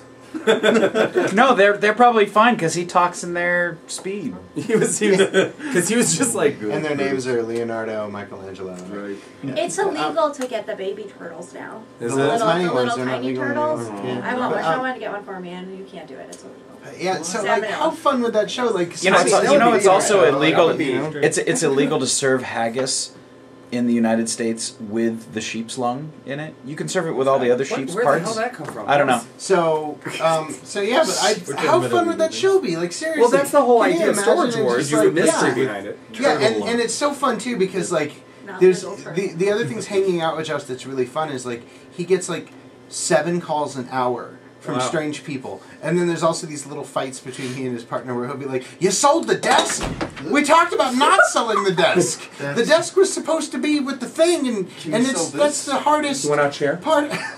Yes, for those of you watching on YouTube, you had to wait 2 hours for the chair to break under Mick. I'm surprised it's the only thing I've broken, frankly. So anyways, so that was the joy of the seat. for the joy of the floor. The joy of the spring. The spring that shot out of the chair. If you need new chairs, Stackhouse can hook you up. Yeah. It's got a few. Well, listen, we're going to run out of time here. I really... And things to say. Yeah, right. Joshua Stackhouse, Kearsten Kuroishi, but you're always welcome here, by the way. Hey, thanks. And Mick Axelrod, really appreciate you stopping by. I wish you guys, in your respective projects, I wish you the very, very best, of course. Lots of theater to be seen here in Las Vegas. I highly recommend that you buy a ticket and support the local theater. And I'm looking forward to Goonies the musical, Eric. Get on that. Well, I'm already writing it. I need to find I'm gonna play my Chunk. sloth. Maybe Ruth. Again, let's just say that the truffle shuffle is a tap number. Oh, yeah. So yeah. Well, then I don't want to play Chunk. No, but listen, check us out on Facebook. Go to Curtain Call with Eric Ball and like our Facebook page. Also, check us out on YouTube. You just put in Curtain Call with Eric Ball and subscribe. That way you can see all the off-air shenanigans that we do. And breaking a chair. And because you know what, I'm not going to spoil it. There's a different camera setup this week. Yeah. So, and bottom line though, hope you tune in every week to listen to Curtain Call with Eric Ball. Kaj, thanks, dude, for hanging on. You're the best. We love your face. Still there?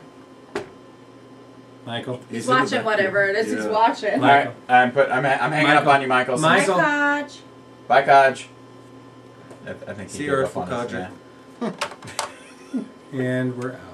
But anyways, for Chris Scott, our producer, who does just amazing things for us, and he really hooks us up, we really appreciate it. People at KSHP, Brett Grant, everybody, we love you. We appreciate you having us here, listening next week at Curtain Call with Eric Ball. Have anything to say, Glenn? Anything, Sean? I just don't know how to hang up on Kaj. So. We'll just let him hang. You know what? No.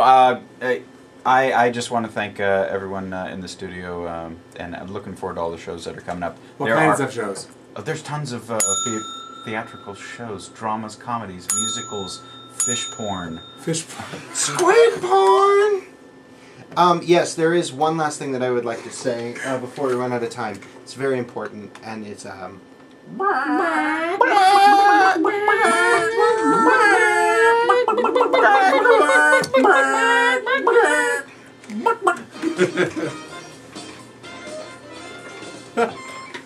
we started the last show with that, so we ended this one. Just because that was for Lysander. Yeah. Lysander, I showed up at and he looks at me before the auditions for Cuckoo's Nest, and he goes, he's talking to someone, and he looks at me and goes, I need to talk to you. Josh, I was like, oh my God, what did I do? And he pulls me into the theater and he goes, chickens? Yeah, I wish you the very best. Chickens? He goes, the podcast is derailed once or twice, but never like that. It was so funny. Christina Chavez says, love listening to you guys. A righteous fast. Nice. Oh my gosh. I'm there. Contrary to that, I just ate the entire show.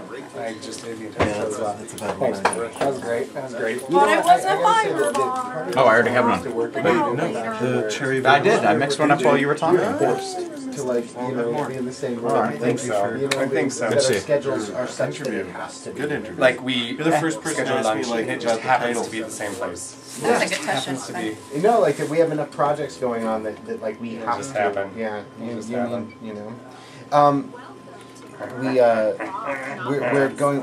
We're gonna try to go forward, possibly with Red, White, and Blaine.